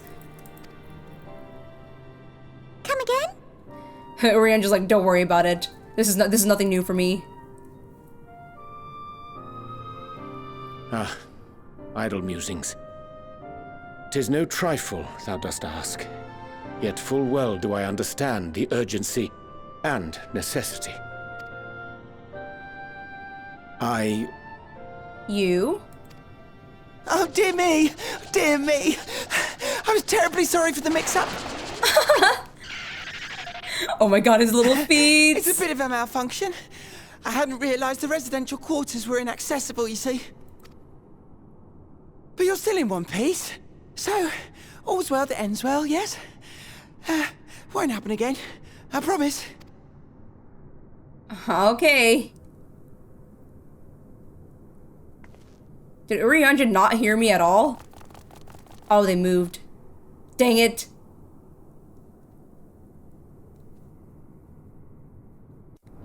Ubu Anje. Ubu Anje. Ubu Anje, come back. Please. Even though your Gra has VA, or you're just, I will not relate to you, are growing way. You're very adorable. Very cute. I love fluffy. Big cheek. I love. Oh, you're so cute. So cute, so cute. Good boy. Good boy. God dang it, Urianger. I want to hear whatever the heck you were saying. Gosh, that was embarrassing. Oh, I'll try my best. Gosh, that was embarrassing. I promise to be more careful from now on. Since the residential quarters are closed for now, I rerouted the teleporter to allow travel between floors instead. Hopefully it proves useful in the meantime. A shame you couldn't see it though. You really would have liked it. Pants! It better be cute. I don't really like pants though, but... Oh, they're shorts! Hell yeah. Okay, shorts and thigh highs, you won. I'll wear it. All's well that ends well. Growing Way is keen to push his recent mishap behind him. Also, the person tiling all these really should deserve. They need a raise. It may not seem like it, but we've been planning for this far longer than I'd care to admit. Each time we've woken up, we have long discussions about how to save as many of you as we can. Felt like everyone had an opinion on this or that. But one thing we all agreed upon was that people of Aetheris wouldn't take action to save themselves until it was far too late. That's why we're striving to make the moon a vibrant, magical place they'd hope to hop on the chance to visit, rather than waiting for the flames of oblivion to get them off their tails and force them to accept our invitation. The residential quarters may not be helped up to the necessary standards yet, but there are plenty of other places worth seeing. You already had a look around the Curatorium, but wait until you see what's waiting for you at the eastern end of Burrow. Follow me! I wonder if it's not ready because eventually they want to make a housing area up here. I'm just curious if that is the case. Male Vera was- I remember everyone was memeing that this is male Vera. Growing Way was the true male Vera before it got popular. Good, you're here. Through this door is the greatest End's Veil. It was named as such because it's the veil to end all veils, the most beautiful forest you'll ever see. We understand that people with ears enjoy taking leisurely walks through natural spaces and the like, so I'm sure you'll enjoy it. How about we start with a nice stroll to the fountain? This way. Alright, stroll to the fountain it is then. I'd switch to Vera if that were the case. I want to be a male Vera so badly, like, I was messing around with Character Creator, and I did one for my cat girl if she was a bun boy, and I love how he looked. I love how he looked so much. There is some Kande. You know that one meme I think of randomly? Hello. Today we have a G-Lai B-Lai Pete Rock Hyundai. Gay crystals. Remember everyone. Spoilers for Eden raids, by the way, so if you, real quick, I'm gonna say something for spoilers for Eden raid. All I had to say was Gaia and Raine, canon. Gaia and Raine, absolutely canon. They're adorable. I love them. These babies are girlfriends, and they deserve the world. I don't know where I'm going. Where am I? There you are, Growing Way. Here we are. So what did you think of the forest?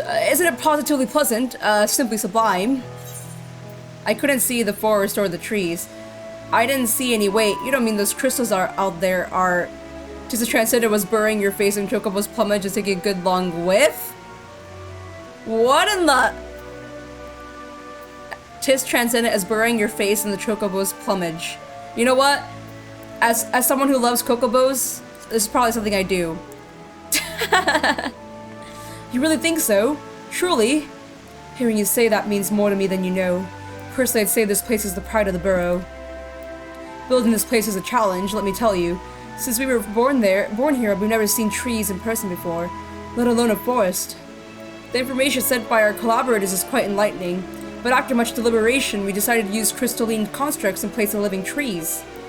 And thanks to our atmospheric circulation system, this place procures air as clean as you'd find in a forest of the Aethyrs.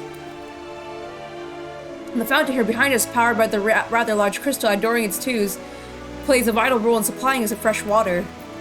Much time and effort was spent making it the most spherical of spheres, and I dare say the unparalleled roundness speaks for itself. I enjoy nothing more than a nice long stretch as a spot of relaxation whenever I come up here. You look like you could do with a stretch yourself.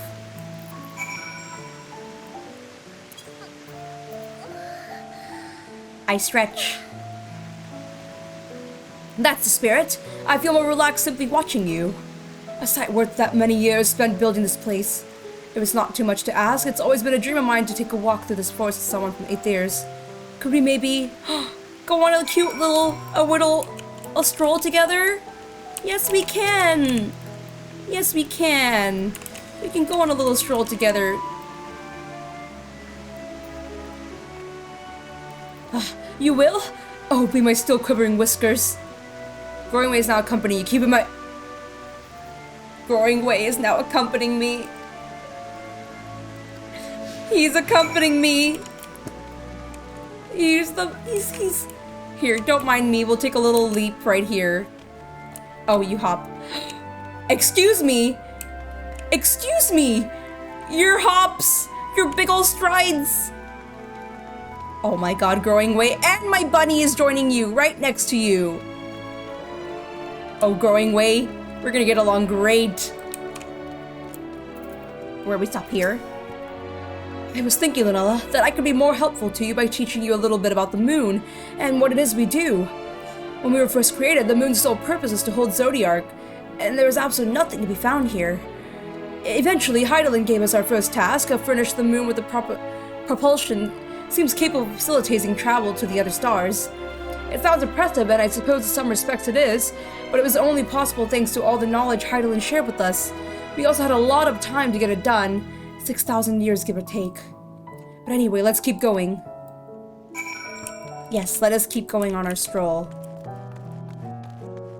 Your little hoppy hops are all I need in my life growing way. This may come as a surprise, but we didn't begin building the habitable areas until after the propulsion systems were ready. Considering how long it took, I wish we started sooner. Who would have thought we'd need 4,000 years to make all this? 4,000? It certainly wasn't work you dare rush either. We had to create infrastructure and countless supporting systems, some of which would be operational until hundreds of years later. Yeah, but this is why Growing Way is my favorite. That we get to stroll and hop with him. And then there was that brief period where our productivity came to a screeching halt. And that bizarre red satellite was set up from Aether's and Allergan's mischief, I think. We thought maybe some new nefarious actor was colluding with Zodiark. All we can do is stand by and brace ourselves for the worst. I can't tell you how— oh! I want that as an emote! Is this not an emote we can have? I want that! I can't tell you how relieved we were when Hydaelyn informed us of his destruction. Oh yes, there was much joyous humming that day. Can that please become an emote? Yoshi P, 14 Debs and team. Can you please make that an emote we can all have? Say, do you notice anything peculiar about the treetops? I mean, apart from the fact they're massive crystals and not trees. I'll give you a hint. It's the golden rings emanating from the glowing spears. Along with a device fixed near the ceiling, they fulfilled a role similar to our sun, and do so better even. The sun and similar celestial objects in a great expense radiate energy that is harmful to your bodies. These rings shield you from that energy while allowing you to bathe in the perfect amount of sunlight, or rather a close approximation of it. Pretty impressive, would you say? Oh, if you look closely, you'll see different types of trees have ever so slightly different curvature. Yes, indeed, this forest truly is the greatest. Truly is, Growing Way. 4,000 years, though. Y'all took a long time to make this.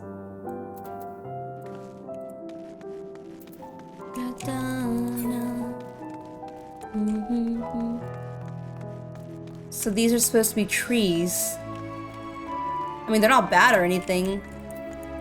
But I guess you would like to see things more organic, wouldn't you? I just realized the ground isn't even grass, but it kind of emulates or imitates. It's just tiles, but everything's so cold. There was something else I wanted to tell you about. Oh right. The propulsion systems and the habitat facilities were completed around 2,000 years ago, and with that the most important features are fit for purpose. Which is all well and good, except we still knew absolutely nothing about present-day people at Theirs. Why not go and visit Theirs yourself, you might ask? Strictly forbidden we are technology and knowledge of the moon's true purpose exploited for evil ends. The results could be disastrous. Then there were a few more rejoinings, and it became increasingly difficult to converse with Hydaelyn.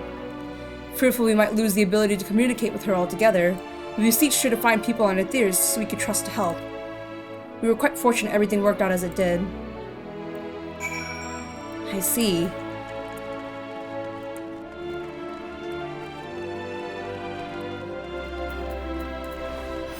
I peloton so we can go a little faster.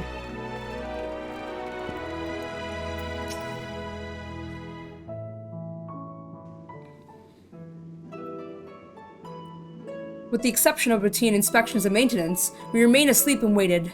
Hopefully Hydaelyn would find someone who would help us. Eventually she did.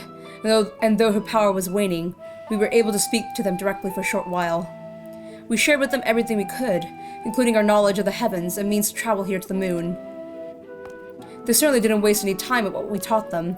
No more than a few years after that, our collaborators found a means to convey messages and supplies to us from down below. With all the letters, books, and other resources they sent, we learned enough to start making more meaningful changes to the moon. And now you're here, hopefully enjoying yourself as much as I am.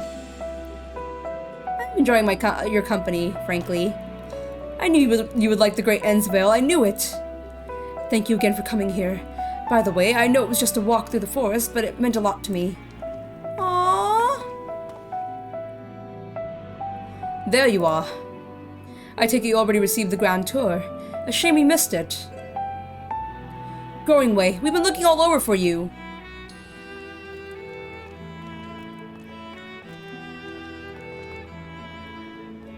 Oh, this is about the teleporter to the residential area.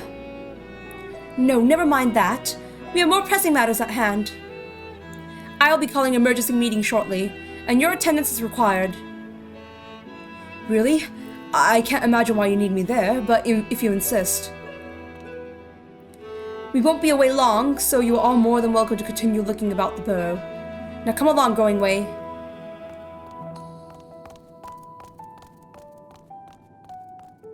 Before we arrived, you seemed to be in the midst of rousing conversation with your guide. Did you learn anything of import?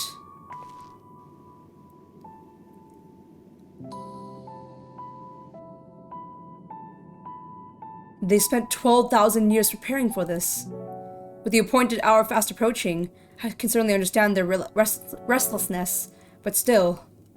It remains to be seen if the people can be persuaded to evacuate when there are yet no signs of the final days. What's more, the technology of this place defines imagination. I doubt there are many who would readily come to terms with living with such surroundings.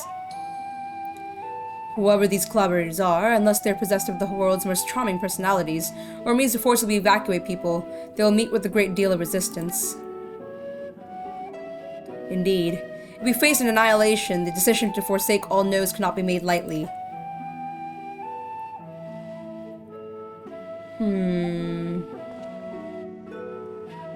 Forgive me, friends, but I must beg your leave.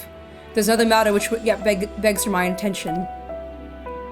Of course, we could accompany you if you like.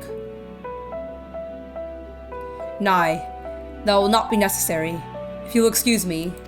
Not again, Urianger. Why do you always do things on your own like that?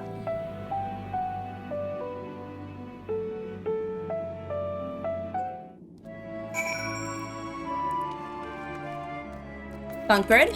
Opinions? Huh. What do you suppose he has suddenly tickled his fancy? Something important to help us, knowing him. 'Tis clear now that difficult decisions lie ahead of us. Preparation for the evacuation of Aetheris is indeed crucial, but I am not willing to forsake our world and its reflections, and I trust I am not alone in my reticence.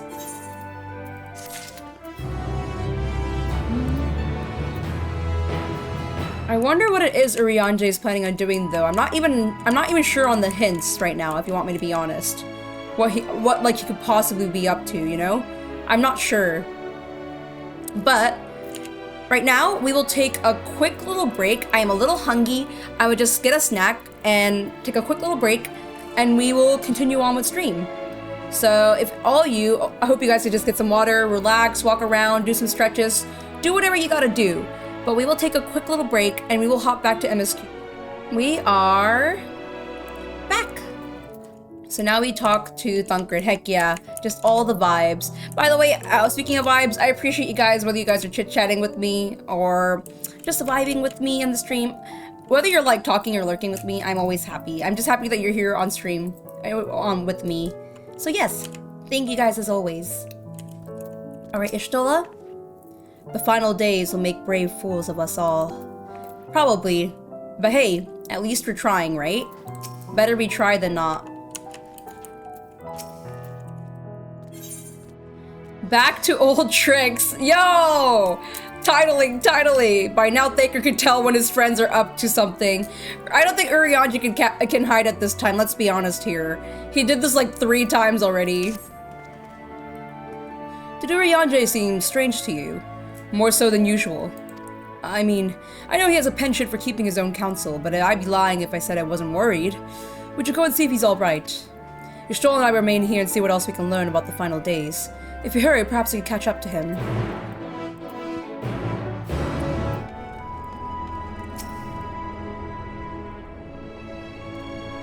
I'm digging the outfit. I am digging it.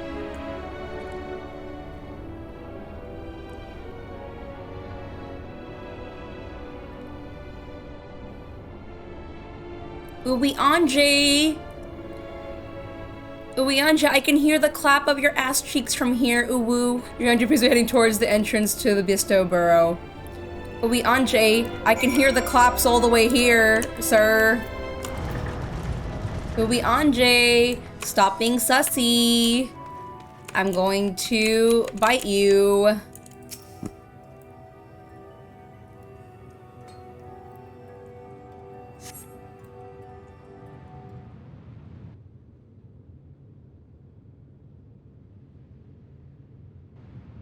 Where the heck are you going, Uwe Anjay? Sir, I can literally... How do you not notice me? Urianger ventures off into Mare Lamentorium for reasons unknown. You must tread carefully, else he might sense your presence. Oh, one of these again? I actually like these. I actually do enjoy these. Okay. Urianger, uwu. Urianger. I'm gonna hide behind rock here. Can I, like, crouch? I can't even crouch, can I? Right here. I can hide behind Argos. If he looks back, I'll hide behind here.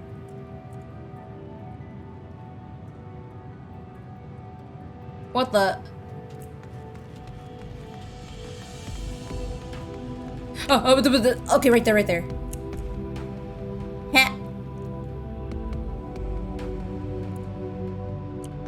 That's what I thought, Uwe Anjay.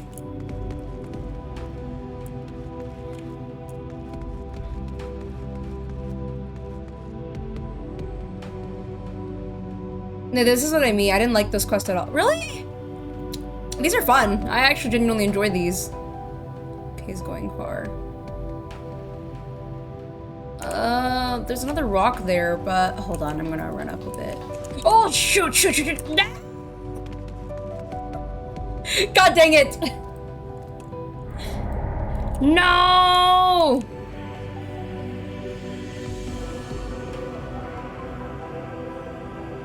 Well, why are you running? Why are you running, Urianger? I never seen you run before. What the heck?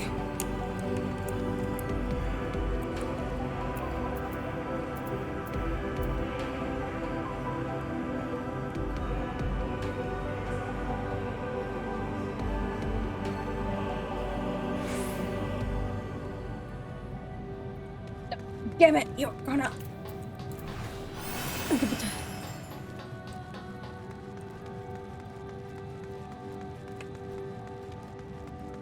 What the heck, Urianger?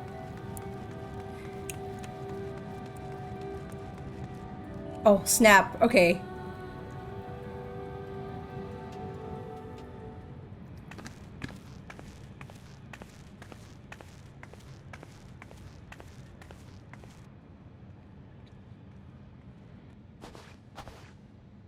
Thine arrival is timely as ever. As always, Urianger.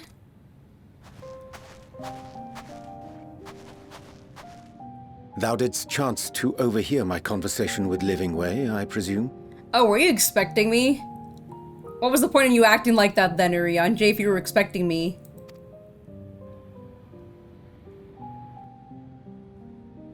"'Twas not mine intent to move in shadow.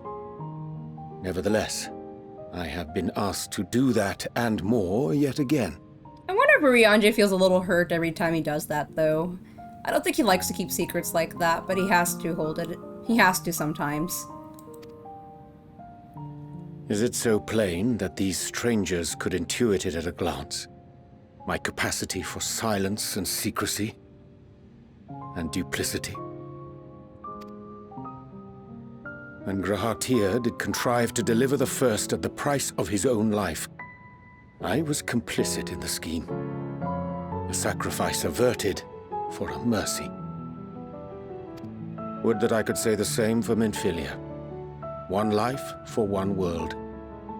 And by that bloody bargain brokered by my hand were the scions robbed of a dear comrade and Flamine, her beloved daughter. I think this is the first time we had a cutscene just heart-to-heart talking with Urianger and hearing his emotions just a bit. I'm glad. We always get these type of moments with Alice and I think with Y'shtola as well. We had one with Thancred and Alphinaud too, but not one with Urianger. And this is quite nice to have. Just to hear him speak his feelings. I'm glad I also brought up the topic of like, of them. Of how he has to always take up the task of being the secret quiet one. Two souls, whose selflessness was beyond measure, whose resolve was unshakable. They would not be moved even had I thought to protest. But protest I did not. Far from it. I pushed them forward. No effort did I make to seek out alternatives, ones that would not demand such terrible costs. That resignation weigheth heavy on my mind, as does the memory of another lost to mine inaction. Aww, he Dearest carries. Moonbringer, who did face death unflinching, that we might secure a means to bring low the Ascians. Moonbreeder. I almost forgot that he still carries the pain of Moonbreeder's death till here, to this point, and he still hasn't told her parents yet. He wants to be the one to tell them, but he can't tell them yet. He has like no heart to tell them that Moonbreeder is not here anymore. In her hour of need, I did naught. Dutiful disciple of Louisoix, ever looking to the greater good. Had I shut mine eyes and bid her live instead, mayhap she would be with us today.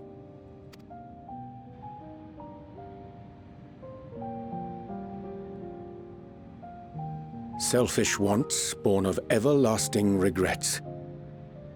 Most days I put them from my mind, but could think of naught else when asked to swallow the same bitter draught. Subterfuge and sacrifice. Mayhap the right moral choice, but one I regard with great trepidation. Oh no, they know she's gone. He told you he wrote a letter. That he didn't have the heart to do is tell them in person or even visit them. Okay, my bad. I probably misread that. There's some things I sometimes miss while reading on stream, so thanks for letting me know about that.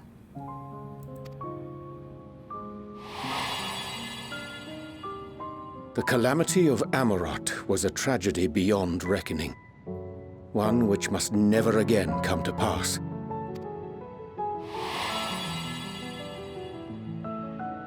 Thus must we struggle, haunted by ghosts of those we have lost, clinging to those we pray we can yet save.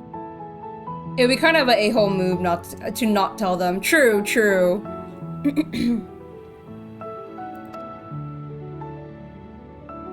But what of those we cannot? How do we make peace with the dreadful algebra of necessity? Sometimes there's no right answer. Have faith in yourself and your decisions. Take heart and protect well those you can. Would that we had time to weigh the costs. You have faith in yourself and decisions, and I think the second one is something I would more tell. Though I also agree with the first one. Sometimes there really is no right answer to things, but I think it's so vague in the situations. I want to be a little more specific and tell them that sometimes all you can do is just believe in yourself and protect the ones you care about the best you can. Have faith and protect those you care about, Urianger. Sage counsel indeed.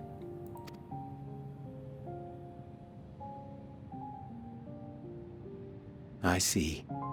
Wisdom as befits a great worm. Curious that he should think thee in need of such encouragement. Strange. Scarcely can I remember when last we spoke alone, and so candidly.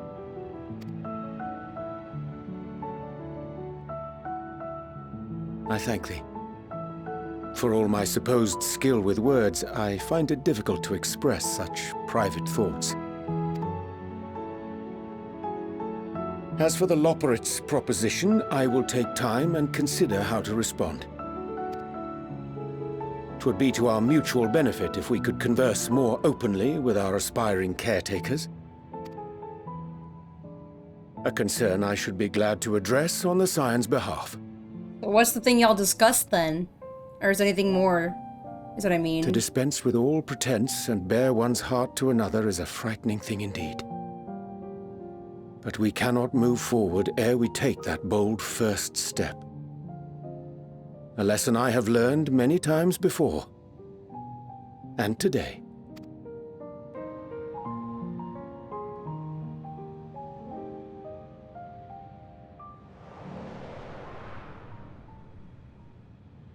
What are they saying?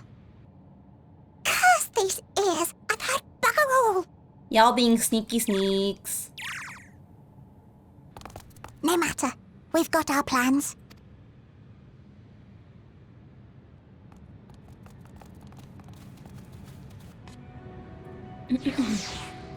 You know, though the quest, I understand why people y'all are saying that the quest itself was pointless in the sense of like just following him, making a little sus for no reason, but I mean, I will take it as kind of a build-up and them not making it a typical fetch quest style thing. It's nice to like have variety so you don't get bored when you're playing the game, you know? So I don't mind it. It gave us a little bit of a build-up for us to come to this cutscene. And for us to talk to Urianger and just hear his side better. So I actually did not mind it, you know? In truth, my reasoning for traveling hither was to effect a plan of my own. A plan which may pay way forward for us all. May, I say, for there is no guarantee of success. 'Tis the reason I set out alone. That failure, should it come, would be mine to bear alone. Nah, stop doing that, Urianger. Stop bearing things alone, especially when the world is ending. We all gotta take care of each other. Share the responsibilities, you know? Yet thou standest before me with proffered hand and open heart. To be remiss of me to refuse thy amity. So I ask, wouldst thou join me on my endeavor? Of course! Why wouldn't I, Urianger?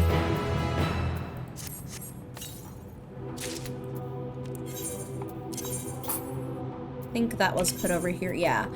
These shoes actually look cute. Oh, I like... Oh no, these are cute. Do I have something I could throw out? Okay, I've never worn these once, so I don't need these. Oh my god, she's getting cuter and cuter with the new outfits. This is a new design outfit I'm actually liking a lot. Heck yeah! Setting things straight, Urianger is quite glad for your company. I want to know what he wants to do in the first place. I thank thee for accompanying me. Just a simple plan, in truth. We shall not be long away from the Bestways Burrow. Difficult decisions must needs be made in the coming days, but I nevertheless believe we are all one mind in our desire to save people of the Aethers. To make clear our resolve to the Loperates, I would offer them a gift, but its making doth require a most singular ingredient. I love the outfit. So good. Ah, an abundance of spongoi. Excellent. I chanced to spy the aggregation when crossing Zodiark's erstwhile prison. Using a spell taught me that by the Pneumo, I believe these shall suffice for the gift I would fashion. The magic requires considerable concentration. However, might I prevail upon thee to stand whilst I perform the incantation? Okay, so I stand where? Here? He's gonna do his magic.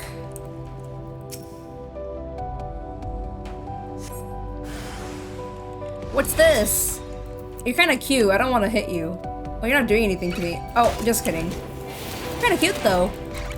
You kinda look like an axolotl.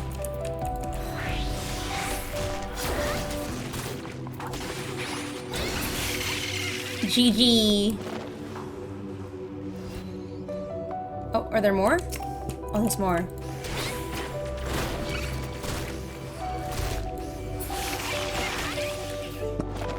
There we go.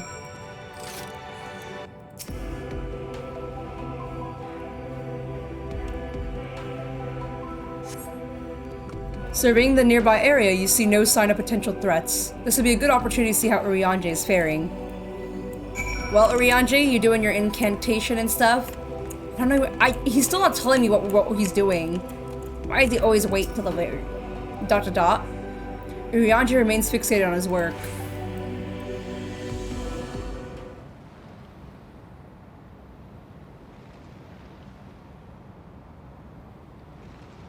There, 'tis done. A magic ink, every ounce as efficient as crafted by the Pneumo. Rare is the occasion ever to conjure mine own, but nevertheless is most useful skill. The resulting product is admittedly possessed of no paternal properties, but its hue is one of mine own choosing, which I pray the Loperates will appreciate. Oh snap. It's so dark. Okay, Lunella, Urianger. Oh, thank goodness. I thought you had been eaten or had perhaps fallen into your crater. Bunnies! Your has been looking all over for you. Lunella. She says she needs to speak with you about something more urgent. Dire, even. What's going on? She was also quite clear that she wishes to speak with Lunella alone, which means I'm afraid you must stay behind, Urianger. But worry not, it just so happens we need your help with the errand, delivering a package from the Watcher's Palace to Bestaway's Burrow. It's quite large and heavy, perhaps even too heavy. For we poor lopperits, and we would be ever so grateful if you could lend us a hand. Well, I suppose I should be going then. How about an extra pair of hands before I go and meet with your Stola? That's convenient. Suspiciously convenient. It is true. A little too convenient, Living Way. Are you insinuating I would betray the trust of Heidelind's chosen? Oh, worse. Do anything to risk getting on your Stola's bad side. She's clearly not one to be crossed, so no way to wait. Now off with you. Worry not, Lunella. I shan't be long.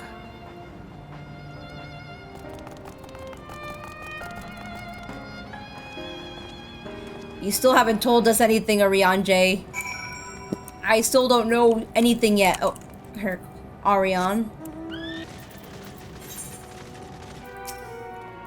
Everything's alright with Urianger then. That's a relief. He still hasn't told me anything yet, but he is alright. Oh, Lunella. We thought you would be away for far longer. A dire emergency? I said no such thing. But as you are here, I could use your assistance in one small matter. Running Way and a companion of Growing Ways apparently has much to tell us of the final days. The problem, however, is that he is determined to live up to his name, refusing to stay still long enough for us to hold a conversation. Is there anywhere he is likely to stop and rest? Or perhaps there's a way to slow him down? What's the rush? I'm thinking we should wait here. Maybe drink a cold mug of carrot juice, no. Well, if it's really that important, you could try using these, balls of mouse flesh, not to be confused with the other thing. Running Way's other notable features is that incessant loud chatter. You'll have no trouble finding him in the crowd. And when you do, try lobbing your balls at him. Remember everyone, when you see Running Way, lob your balls at him. Creative improves effective. He is here in the greatest Endswell than last I saw him. Let us split up and find him. That's how you stop a running Way. You lob your balls at him. Is this where we're gonna find Running Way? Okay, oh, we have to target him. We're actually throwing balls at him. Alright! Running Way, where are you at? You're obviously gonna run around. Where are you? Where are you, Running Way? Oh! Hey! Get over here, get over here! Oh, snap it right there. Ah, no! No, I missed him! Oh, got him! Blah, what happened? What? Did I hit the wrong one? Was that not Running Way? Running Way? What? I thought I hit Running Way. Did a random rabbit just...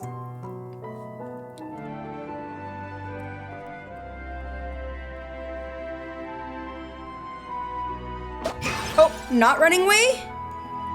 Ow, that's smart. If this is meant to be a joke, it isn't funny. GG.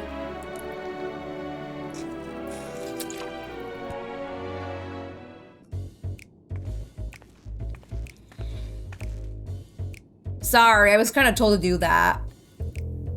Yes, I'm Running Way. If you do mind explaining why you hit me in the face with your balls of mouse flesh. Is it mouse or moose flesh? I don't know. I'm highly knowledgeable about the final days. Ah, that's the most ridiculous thing I ever heard since I woke up. Who told you that joke? As if I got time to look into the final days when there's so much to do before the Great Voyage. It's true that Heidelin did impair us with some knowledge of the event, but I know as much as any other lopperit around here. Less, probably.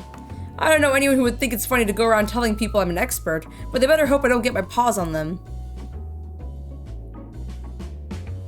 Sorry I couldn't be more help, but if there's nothing else, I have work to do. And I'm off. Alright, these little bunnies are being Very sussy. These bunnies are being super sussy. Spit it out, Growing Way. Oh, no, you caught him. I mean, oh no, you caught him? I mean, well done, you. Any luck? I tried near the entrance, but there's no sign of him.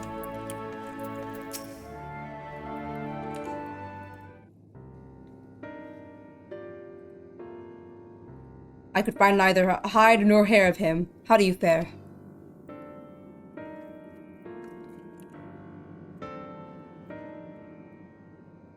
So he knows no more than the others.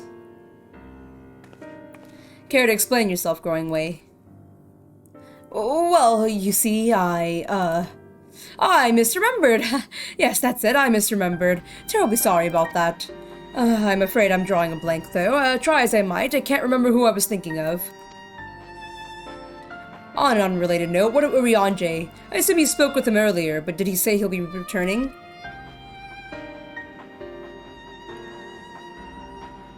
On his way to the Watcher's Palace with Living Way.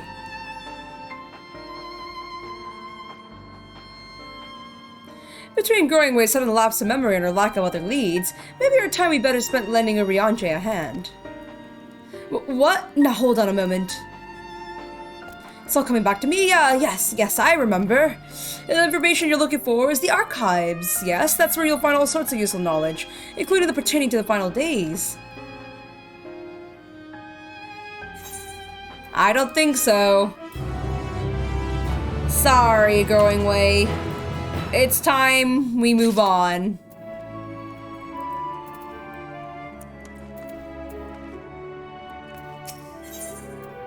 Heart of the matter.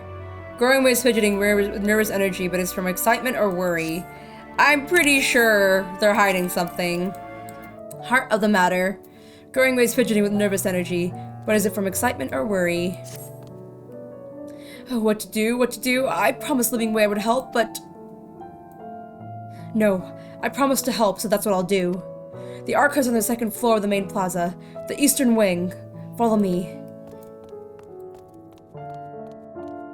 I suspect the Loprites are up to something, but if there's aught to be learned of the final days, I think it's best we play along, for now at least.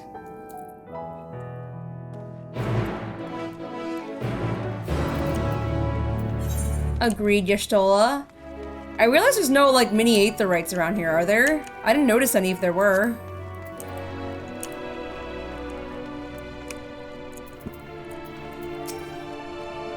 The architecture of this place is impressive, though more than a little confusing to navigate. Is it too much to ask for clearly marked exits or a map, perhaps? Sucks for you, Thunkard. I got a map always in my brain. What other knowledge do you suppose we'll glean from the archives? Not sure, actually, Y'shtola. Hopefully something that can help us stop the final days.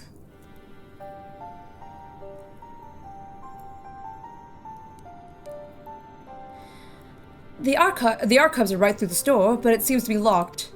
I guess we'll have to go and find whoever has the key. Growing Way, enough.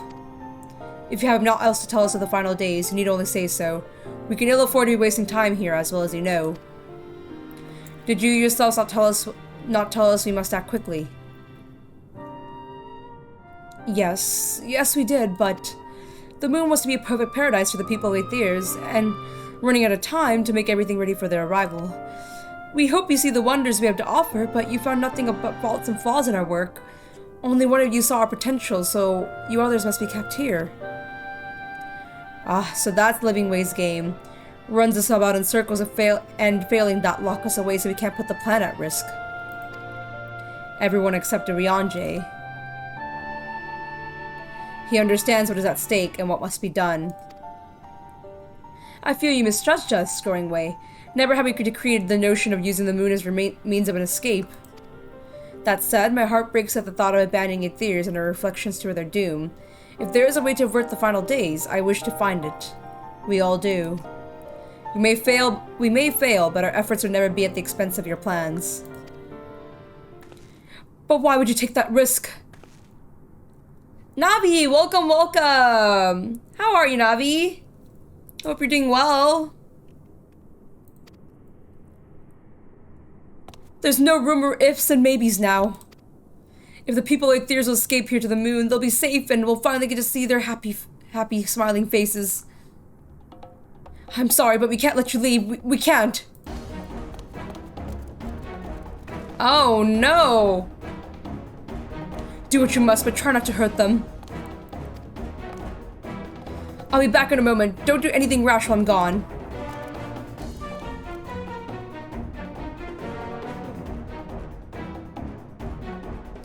If we dally, they'll overwhelm us with their sheer numbers. I say we knock these ones and split up and make our own way to the exit.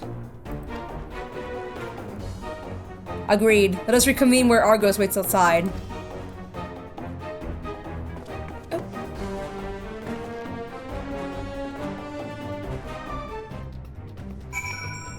Dun dun dun dun dun dun dun dun dun dun dun dun dun dun. We fight!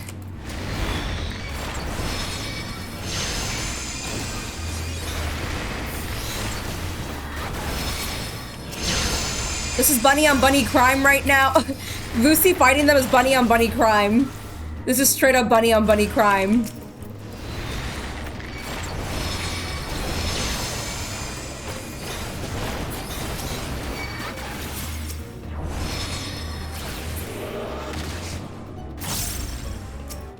Thunkred and Y'shtola. Argos is just still there, vibing. Good, you're here. We must hurry to the Watcher's Palace and find Arianje.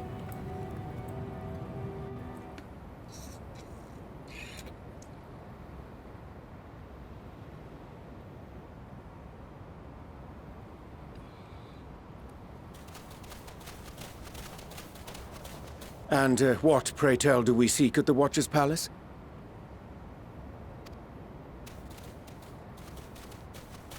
Oh, come off it, friend. You know full well why we're here. Aww.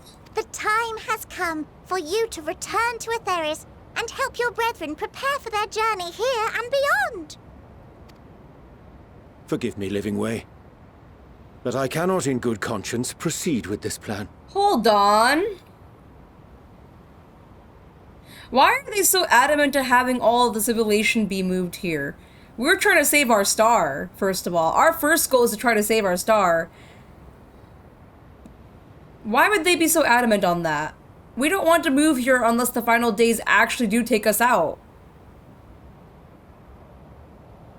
Hey, Loperites.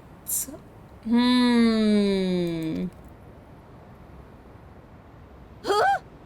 But what about the final days? The death and the doom? Oh, we have to hurry before it's too late.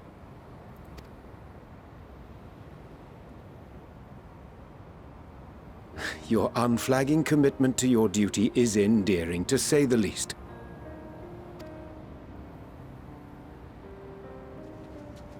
I'm not gonna blame the Loperites either. Oh, bugger!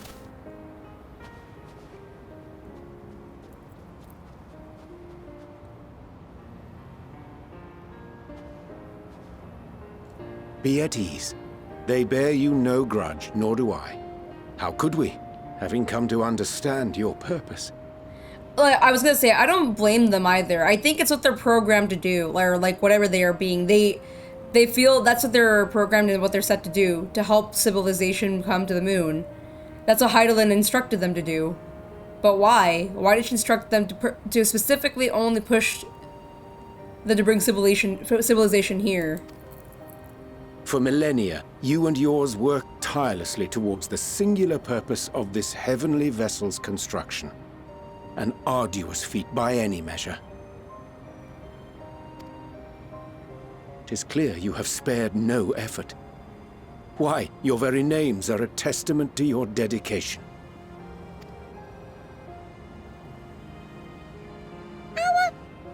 Our names?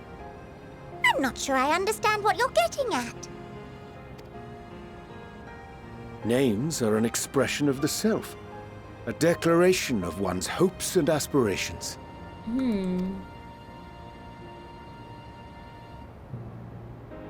Your use of contemporary, uncomplicated nomenclature doth ensure clarity of purpose. There can be no doubt that your love for the people of Aetheris is boundless and pure. Aww.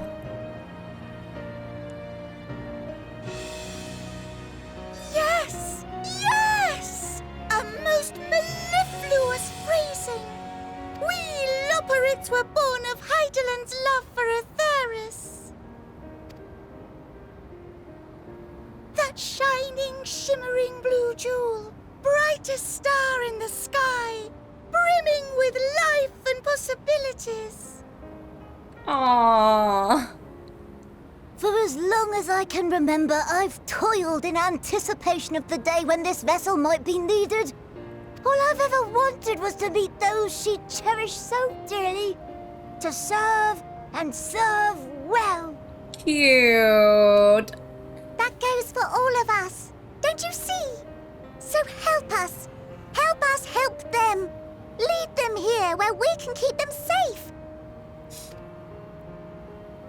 If there's anything wrong with what we've built, we'll fix it. We'll make it right.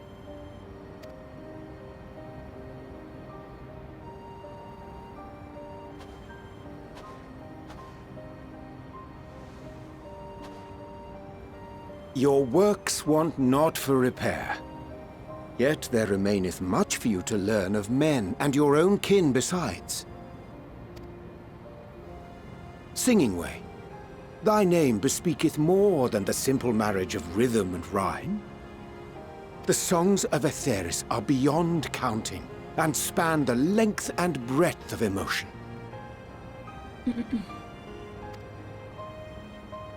Maps are monuments to man's pioneering spirit and his devotion to charting the furthest reaches of our star. Many have devoted their lifetimes to exploratory pursuits, to venture unto the highest mountains and the deepest oceans in search of unknown frontiers. And thou, my friend, I do not think we have met. Orion just speaks so nicely. I like how he talks. I don't know why. You can never really hear anger. Except that one time in Shadowbringers, but like, most of the time he's just so calm and very soothing. My name is Pudding Way. Oh, Pudding! Pudding Way! Your name is Pudding Way! They will make Pudding the fight. Way. Yes, indeed.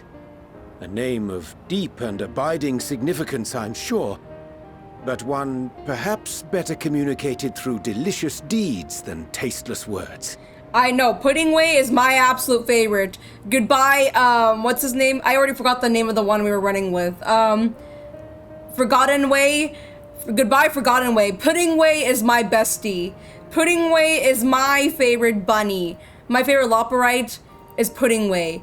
I forgot about, I don't know who the other one was. Getting Way, Forgotten Way. Pudding Way is all I need in my life. Growing Way. I legitimately forgot who it was. A judicious application of fey magics at a later juncture may be appropriate. And Living Way. 'Tis no easy feat to convey the significance of thy moniker. When I was a bookish boy, a dear friend of mine was fond of peppering me with questions as I read, to my occasional annoyance. One day, I posed to her a question of mine own. What doth it mean to live? Oh, wait. Moonbreed. I like to think about Urianja's and Moonbreed's dynamic. They're definitely opposites to the core. I like to think she would annoy him. Oh, that's so cute. I want to hear what she says, what her answer to that would be. After much contemplation, she proffered this answer. The anticipation of a half-read story's conclusion. The hope today's mistake may serve as tomorrow's lesson. I love her wording. Okay. The anticipation of a half-read story's conclusion. I never heard that before. I like that. The wish that a new acquaintance may one day call thee friend. She believed it to be all these moments and more. I wish Moonrito was alive so that she would be part of the Scions a little longer. I really wish we would have her in the Scions a little longer before she got Yeetist Deletist. In ARR, I think that she was just added in, and I didn't get to think about her that much, you know? She just kind of came in and left. Now they're talking about her so much more in Endwalker because of Urianger. But because of her, we were able to get more character out of Urianger as well, so I'm glad we get this whole thing happen. I want to understand, but...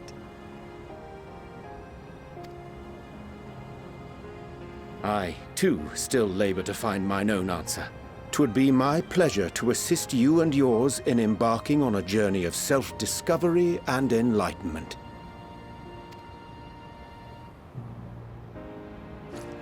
For thee.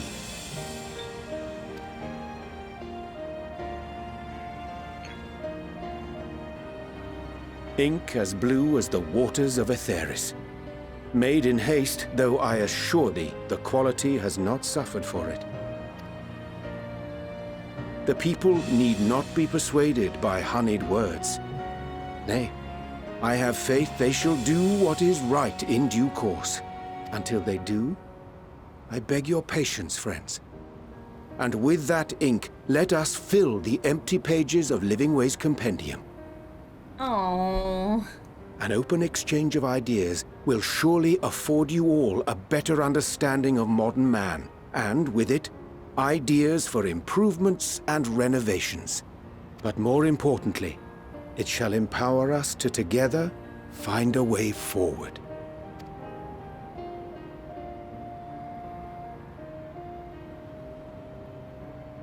I hope you're right. Thank you for this lovely gift.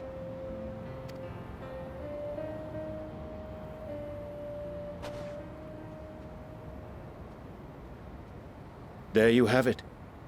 I shall remain with the Loporrits to ensure that all is in order. Though we must needs prepare for every eventuality, you would all agree that the evacuation of our star is a last resort. Yes.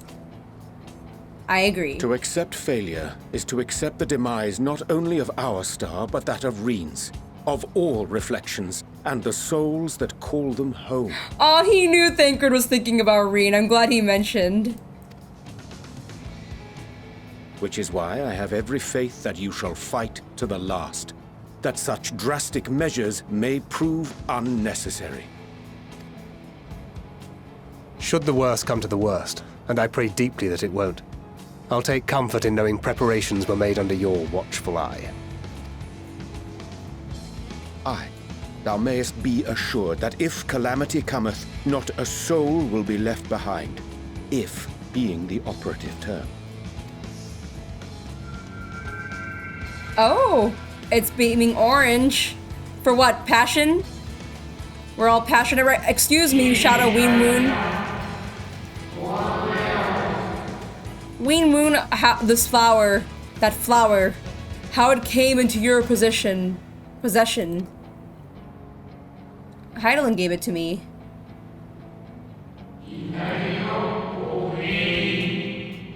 How very like her.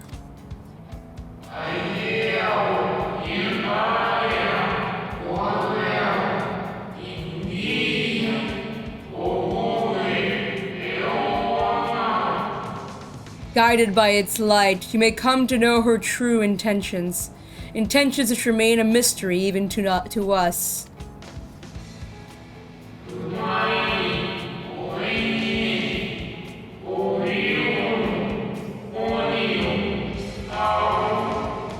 In our time, we call it Elpis. You will do well to remember the name. Elpis.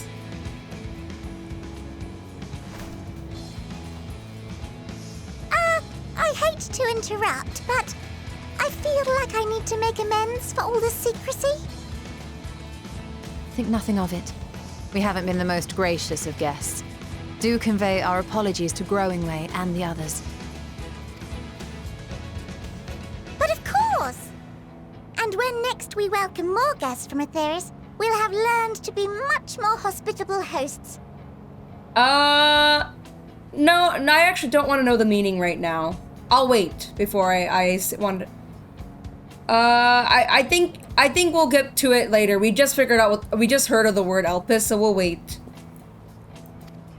Oh, and circling back to the matter of inappropriate secrecy, we ought to discuss our benefactors. Agreed. The Sharlayan Forum, yes? Yep. What? How did you know? The more I heard, the more obvious it became. The Forum's aims align closely with those of your anonymous patrons. A telling coincidence would be an understatement. Wait, so the Forum has connection with the... Wait, what? Though had we not taken it upon ourselves to peruse certain restricted tones in Labyrinthos, we might still be unaware of their plans. Wait! Then I might be right then! The Forum was already preparing for where to go if the world ended.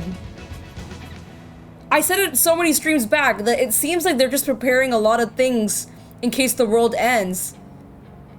Oh, I think that's what they're doing. Let us continue this discussion upon our return.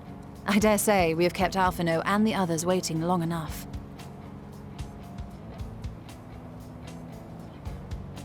Oh, it's all coming together, y'all!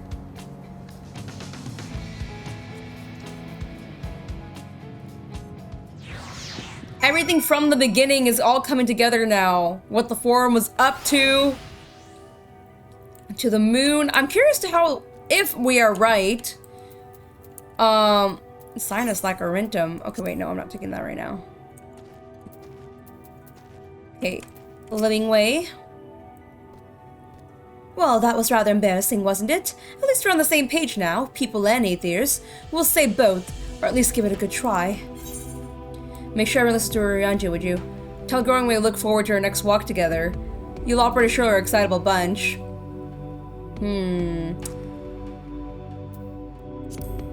I think you guys are an excitable bunch. Y'all are adorable. Well, it's not as if we've been waiting for 12,000 years to meet our people of Aethers. Oh wait, we have. That's neither here nor there. Under Urianja's tutelage, we'll strive to become more hospital hosts, and see that the moon is fully equipped to meet the needs of its potential passengers. Okay. Y'shtola, you genius, you big brain. I didn't think this will all connect back to old Sharlayan and the Forum. The Loporets think so highly of people like theirs that it seems as if the evacuation plan is the only way they know how to express their adoration. If we had been more clear in our intentions from the start, mayhap we could have avoided this wrinkle. Something to keep in mind in the future. Thunkred. Declaration of hopes and aspirations. I hadn't thought of it that way before. The Loporites may be in good hands now, but that doesn't change the fact their plans is a last resort I'd rather not employ. Let's see it doesn't come to that, for the first and all their other reflections. Don't worry, we won't let this happen. We won't let the world end, Thancred. I chanced to spy you crossing the chasm, and I feared something was amiss. But all is well, and more importantly, I have been given the opportunity to behold a wonderful sight. Keep Elpis close, and its light will be your guide.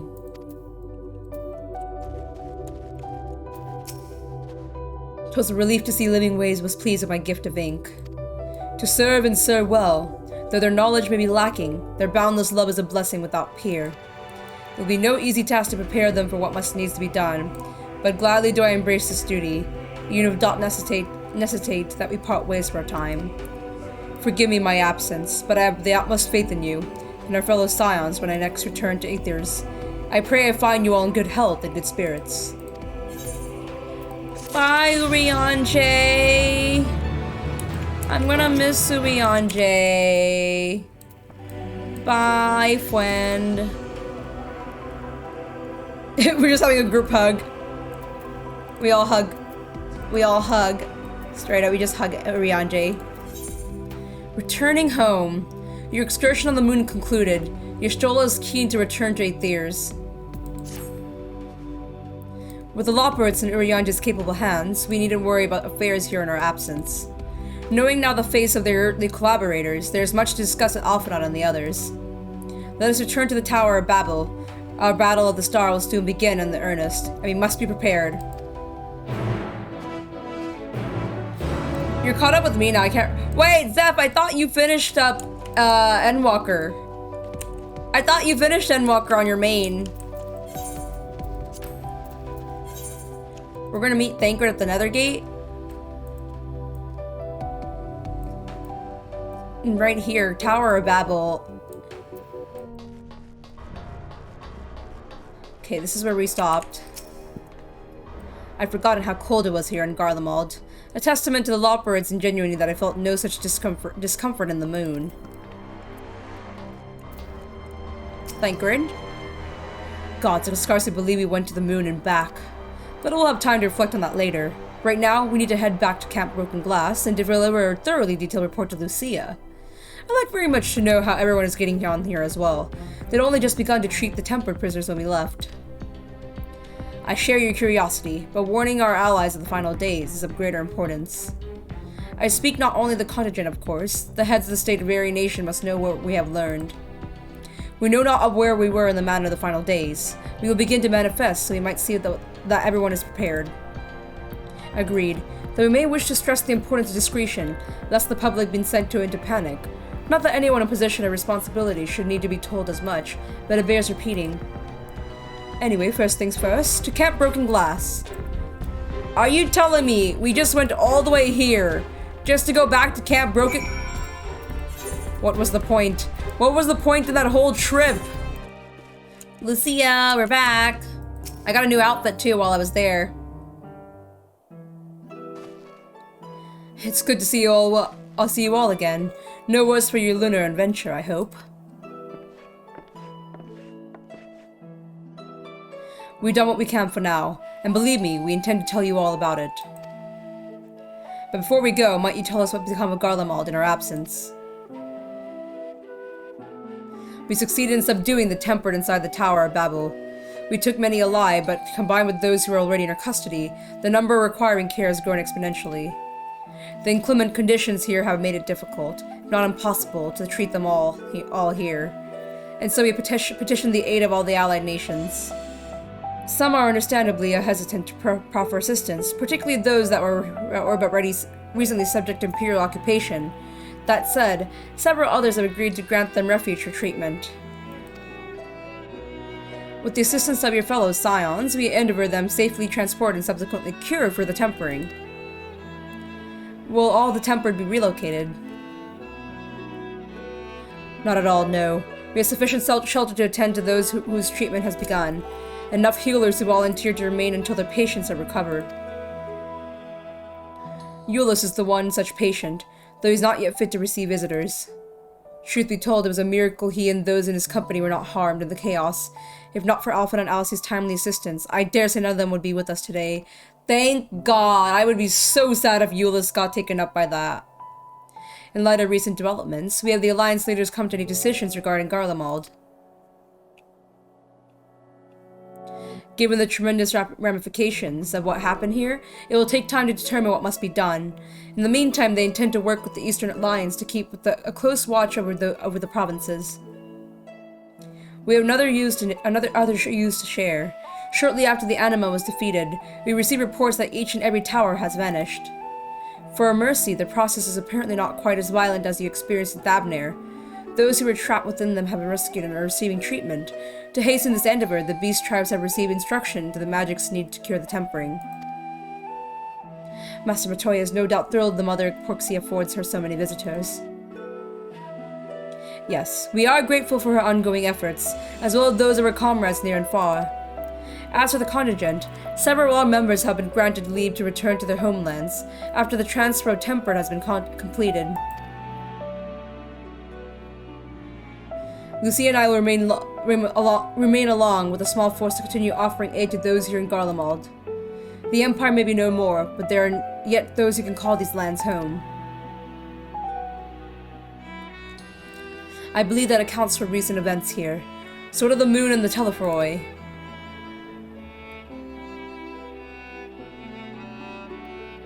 A long story. So the tower's supposed to be gone by now then?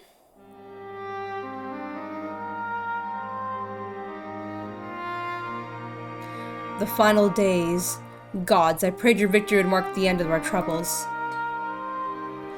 There's still much we do not know, but the Alliance leaders must be told. Would you be willing to contact them in our stead? Yes, of course. I will send word forthwith.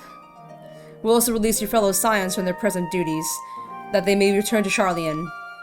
Your energies are better spent finding a means to avert the coming apocalypse. Speaking of your fellow Scions, you will be happy to hear that Mistress Kryle, though still on the mend, has moved to Baldiston Annex and given it to Tataru's care. Thank you. I look forward to seeing them both upon our return. Let us be on our way then. One last thing, if I may. After your confrontation with Zodiark, you and Xenos took his leave. You said Xenos took his leave. In all likelihood, he has returned here to Garlemald. I wish I have a mind to dispatch scouts to try and ascertain his whereabouts, but first wish to ask if you believe there is a merit in doing so. If they found him, they would not likely live to tell the tale. If you're expecting a trail of destruction to follow, you won't find one. Admiral but futile endeavor. I don't think there's any point, really. He'll just knock them out. Best you not send them. They'll die on the way. I suppose you're right. To dispatch good soldiers in pursuit of such a beast would be to send them to their deaths. Pray forget I entertained the notion. While on the subject of Xenos, the 10th Legion has made an official proclamation. They denounced the Crown Prince and condemn his role in the Empire's downfall. His very title has become a source of shame among his former subjects, and has continued to use services only to hinder relations with foreign nations. For this reason, he has been declared as Xenos Viator, Galvus, outcast and enemy of Garlemald.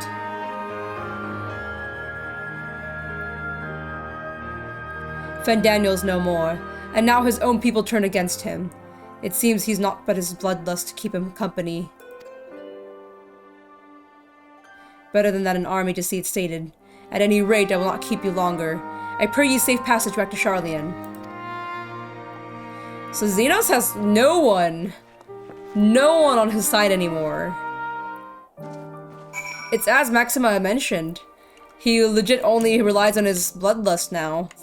Oh, Kryle! You look good, you look healthy. Kryle.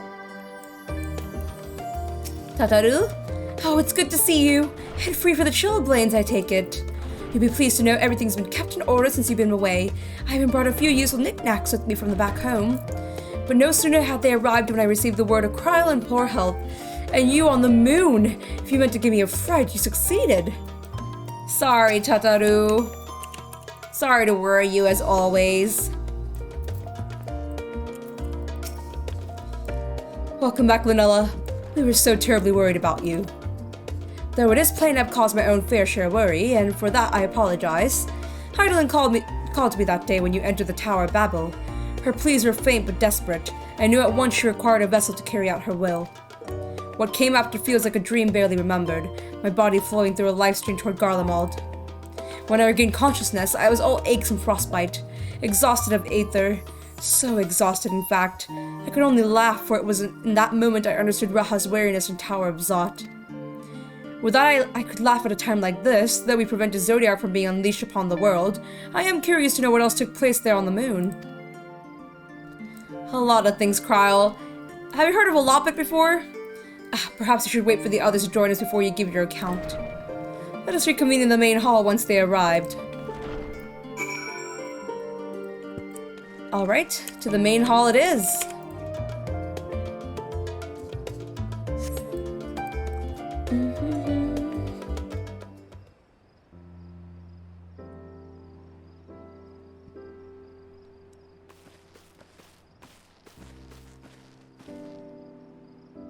Sorry to have kept you all waiting. Not at all. We understood you've been quite busy. Will Uyanja be joining us? Duty keeps him away, I'm afraid. Though Lunella can explain why better than I. He's on the moon with the Loppets. Uyanja is doing things by himself.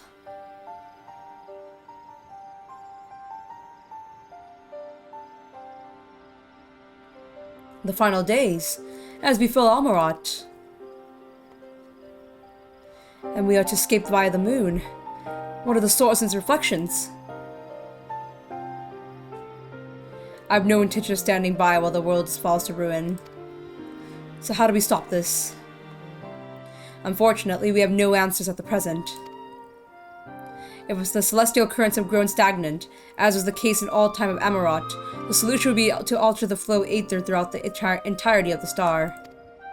The ancients accomplished this by summoning Zodiark, sacrificing half of the star's population in the doing, but it should go without saying that such a sacrifice cannot be repeated.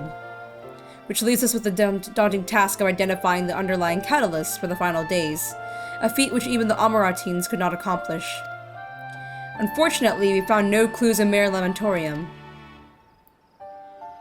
There's still much we do not know about the catastrophe itself, let alone what may have caused it. The final days are marked by the corruption of Amaratines' creation magics, but we command no such power, which invites the question, what havoc is in store for us? If we knew that much, perhaps we could draw some parallel with the events of the past, and thereby form some semblance of a plan. Perhaps we should start with the Forum, then. Having worked with the Loporrits in secret all this time, there's surely more than they can tell us. Forgive the interruption, but I have urgent news. The Forum is holding a public assembly in the plaza outside. Some sort of announcement. What is Father up to now?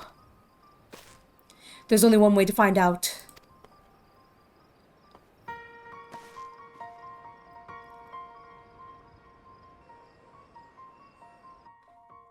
Well, the Forum finally comes out.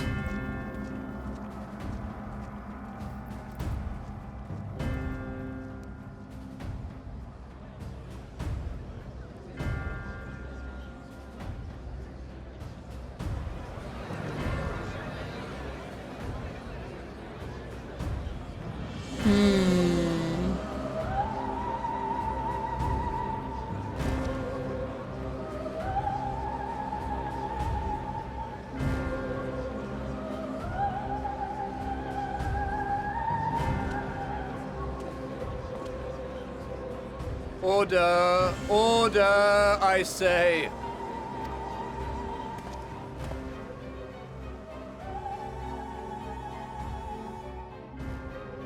I thank you all for gathering here on such short notice. This day we must speak of grave affairs and their implications for the future of Sharlayan, nay, of this very star. Oh, it's time. They're finally going to reveal it all, what their Said plans are? affairs concern all citizens, and so we have called for a public assembly.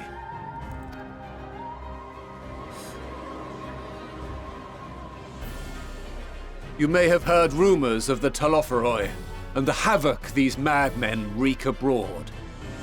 Under normal circumstances, we would pay little heed to petty disturbances outside our borders. The final days, however, are another matter altogether. For we dare not ignore these prophetic words of Eld. The Endbearers will come, ushering chaos and calamity. The final days descend and devour the very star. I've never heard this prophecy. Is it true? Will all that really happen? Calm yourselves. The time has come to speak of the Forum's most sacred duties. But first...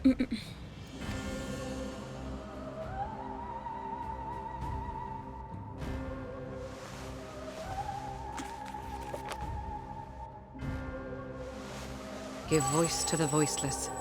Let bindings be unbound. By unanimous decree, I declare the enchantment broken. Oh, hello. I like the voice. I like the voice act very much. But what's being broken? What? Wait, what?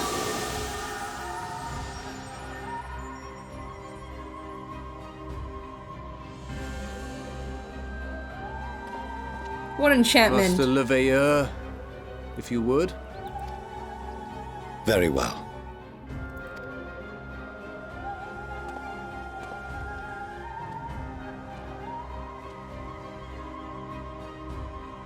"270 years ago, our forebears began an expedition in the Dravanian hinterlands, in search of a route to access the ethereal sea.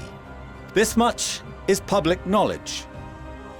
Their findings, however, would become the Forum's most closely guarded secret. Which is? What those researchers discovered in the hinterlands was not a passage unto the ethereal sea, but the very heart of our star, and Hydaelyn herself." What? Hydaelyn is the star? She is the star? Wait, what? What those researchers discovered in the hinterlands is not a passage into the ethereal sea, but the very heart of our star, and Hydaelyn herself? Wait. She spoke to them of a calamity that would extinguish all life, and of a means by which we might be spared. Which we might be spared. Highlighted. A calamity that would extinguish. Wait a minute. Is this a threat, Hydaelyn? The moon. 'Tis in truth a gargantuan vessel built to serve as sanctuary for her children and deliver them from this doom. Much like Nunkref's hope in ages past, it will bear the people of a world in the throes of death to a new home. Needless to say, this will be no small undertaking. To facilitate the great work, the Forum has maintained close contact with the servants of Hydaelyn, who presently reside on the moon. Which is the Loporrits. Y'all did a horrible job, though. They don't know what the heck they're doing. They're distressed. Y'all did a horrible job relaying information to them. Convinced that the foretold end was all but inevitable, we began amassing a wealth of knowledge, not merely for the betterment of our nation, but in preparation for the journey to come. You reveal this to us now? By the gods, how long do we have?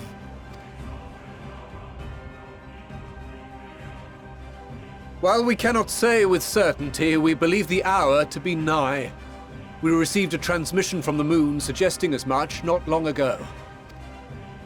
Which is why we must in earnest begin preparations for the great exodus.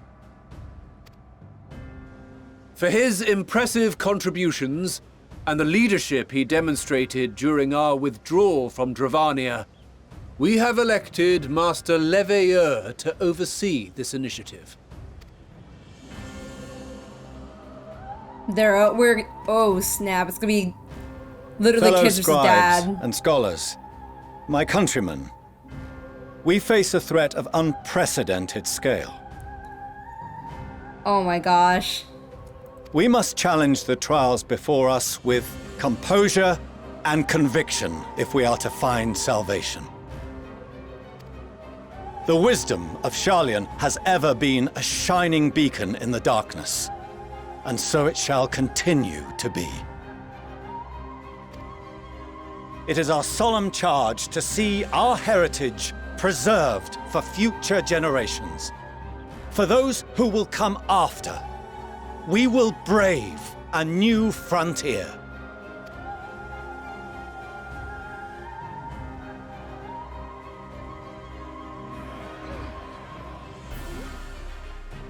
Administrative edicts will be relayed to all major institutions ere long. In the meantime, carry on with your duties.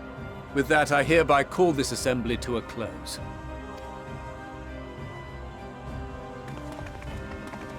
Well, citizens don't look all that riled up then. They seem fine. They seem to trust the Forum. the Lala Forum members, though.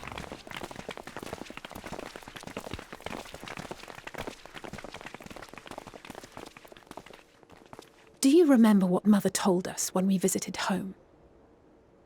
That it wasn't until after we were born that Father seemed to lose himself in his work. If that great work of his was the evacuation of this star, then... Then he's known for that long?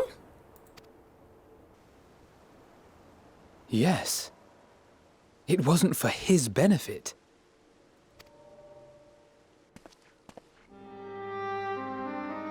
Would you mind waiting here a moment? I wish to speak with Father before we leave. Take your time. Keep it civilly. No fighting. Don't argue, alright? I may look daggers at him, but I will neither speak nor draw them. If it's all the same to you, I have a few choice words to share with Father as well.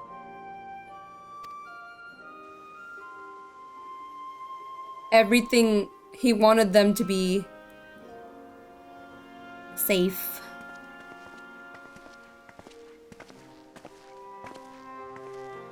So, come to call us cowards and bid us join your fruitless battle against the inevitable. Nay, we do not object to the Forum's proposal. On the contrary, those who wish to flee have every right to do so. Urianger is cooperating with your associates on the moon to ensure that all is ready should evacuation be our only recourse. Then whatever your business, I suggest you be brief. He may be grumpy, but he still cares. He's just grumpy Sunday dad, I guess. So the quote that Alphinaud said, ever since they were born, he was always so stuck with this work. Everything he was doing to make sure Alphinaud and Alice were safe no matter what, then. For the future, then. But that means they've known of Heidelman's plans for that long, then. For like 16 years or more. That part is scary, though. The Forum knew way before us as the Wool knew anything. Though we cannot boast the boundless wisdom of Sharlayan, we have first-hand knowledge of foreign cultures, and have conversed with no small number of peoples. These experiences have taught us fundamental truths that cannot be recorded in any tome, nor charted on any map. The beating heart of this planet is its people, many of whom would give anything, even their lives, to protect the lands they love. Many may choose to join you in the end. But what of those unwilling or unable, for whom escape will never be an option? What would you have them do? They're known for 200 years. That's when they got access to the Ethereal Sea. Oh, and the Ethereal Sea has been just a place to just see Heidelin herself. So they've known for that long. And we're just discovering all of this. To ignore the plight of those one might conceivably save is not wisdom, Father. It is indolence. This is why we choose to fight. We'll not ask for your understanding, Father. Only that you don't turn a blind eye to the good we have done. That we can still do. We're not children in need of protection. Hold fast to your principles and let the world burn if it please. But we believe there is still another way. And if there is, we will find it. You see if we don't.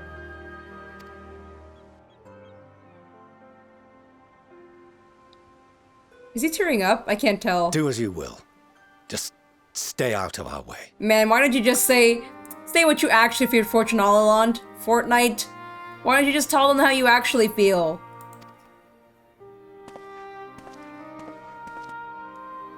Fortnite Levier, stop being Sun. Just tell them you care about them. I mean, that's probably his way of saying that. Were he not so consumed with self-righteousness, he might tell you how proud he is of you both. I agree, Ishtola. Bold words call for bold action. And there'll be no turning to your father should plans go awry. As if I ever would. So long as there are those who wish to stay and fight for this star, we have to do what we can to help them.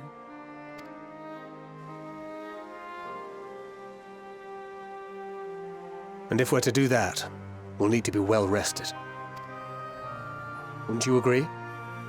And having triumphed over what we once thought to be the source of all evil, I can think of no one in greater need of at least a dozen winks. Agreed. Shall we then? To the annex. To prepare for tomorrow.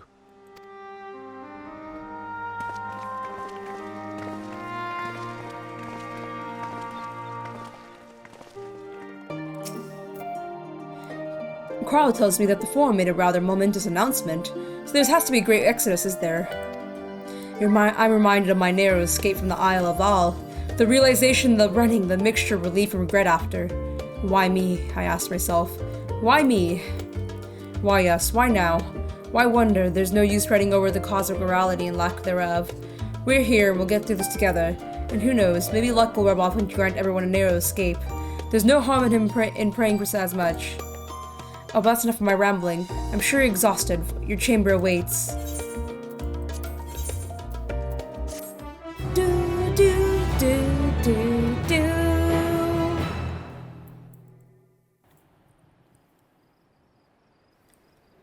Back to my room we go.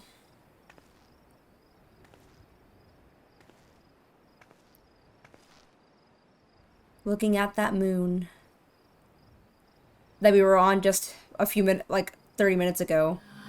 Oh.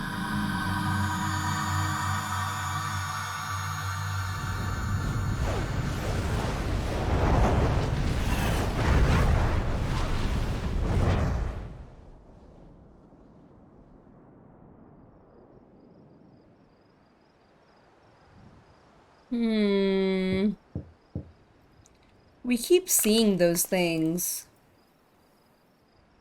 A visitor has come knocking at your door. Whoever could it be? Oh, I can pick? Oh, what? Oh, what? You're asking me to pick someone? I'm trying to go with my heart. I'm trying to go with my gut. Like, what name is calling to my head when I need to pick someone. So I'm trying to think who my gut is calling for. I now know who I want. Y'shtola! It's you, isn't it?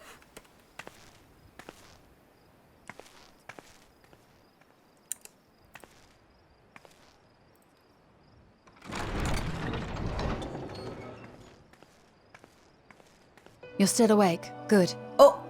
Oh, why'd my heart skip a beat a little? Well, hold on, let me sit up straight a bit. Why'd you talk like that? Hold on. But I'm not nervous or anything. I just realized I barely get to talk to you one-on-one during cutscenes. There's always other people. So, anyways, I'm still awake. Might I trouble you to stand still for a moment? Yes, I'll be still. You're gonna say that twice, Y'shtola. I'll be still.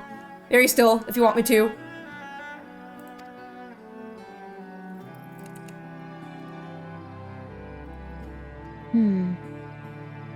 Nothing appears out of the ordinary. Yep, still same old vanilla.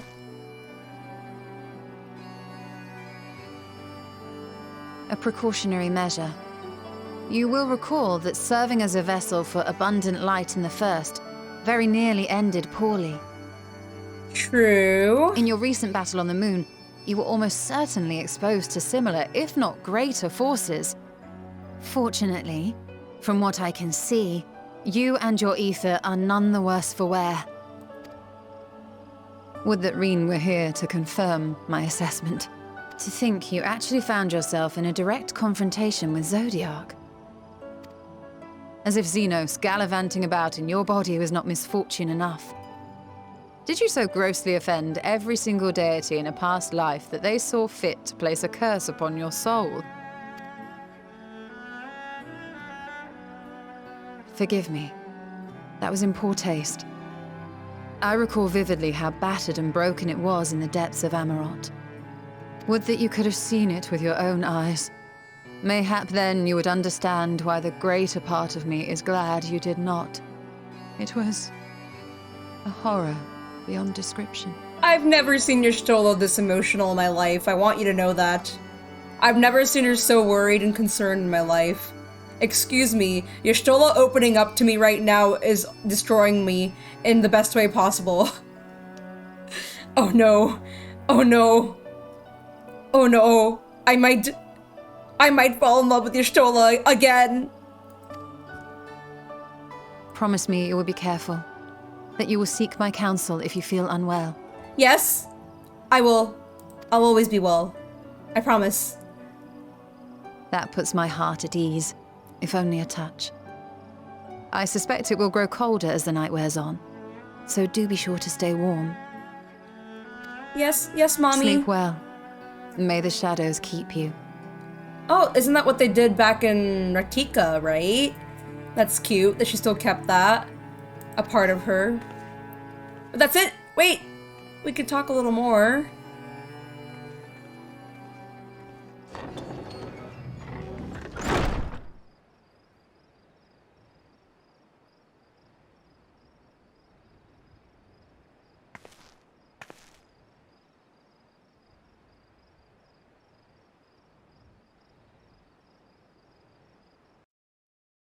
We keep getting suspicious cutscenes, though, aren't we? Or suspicious a short while earlier in Alamegan Quarter.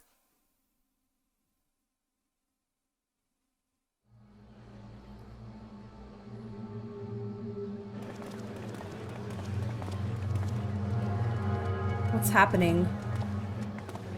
Hey, is that Rintia? I Thank saw the it just a gods routine. that tower is gone. The sight of it was enough to make me sick. Thank the Ilsebar contingent, more like.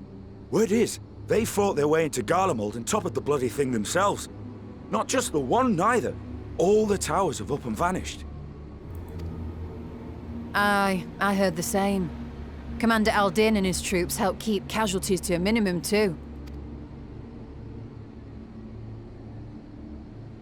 But is it true? They brought back tempered Garlean soldiers. They brought back... As Commander Aldin tells it, they've a treatment for that now. But don't you worry. Cured or not, they've no plans to bring them into the city proper. I see. Well, that's a relief then. Yeah, should be a relief. Rune and the dancer. I didn't see the dancer teacher. I know we've brothers and sisters among the lot, but I can't say I'm eager to welcome them home.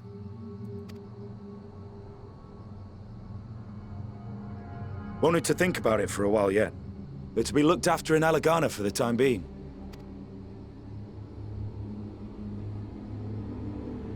Who's this?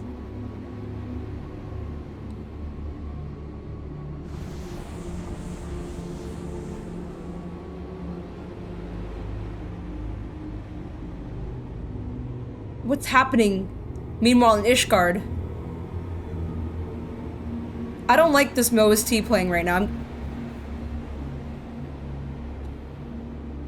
What's his name? The one in the green. Francie? Is that Francie?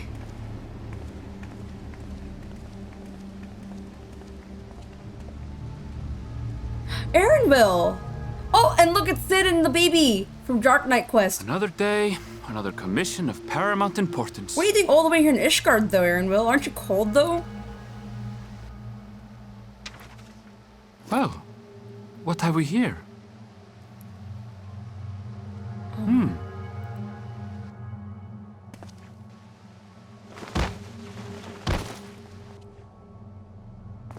Hey, are you all right?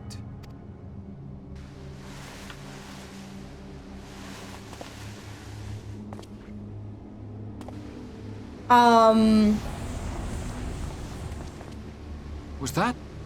No. The shadows play tricks, nothing more. Aaronville, this isn't the time to say not my problem anymore. It's about to be your problem, Aaronville.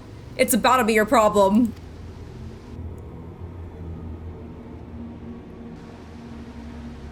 The towers are gone, and the Garlean threat has abated. And yet, why does it feel as though it's about to get much, much worse?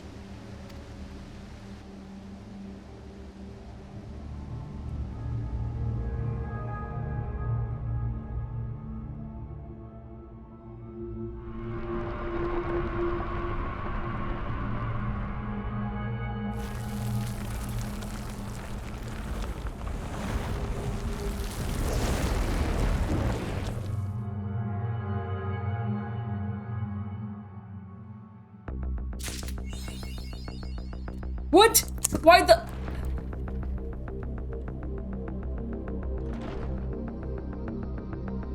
How am I supposed to end stream here?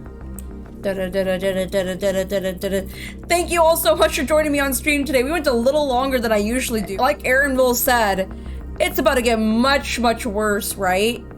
Alright, as always, whatever it is for you, day or night, make sure to drink your water, take care, and bye-bye!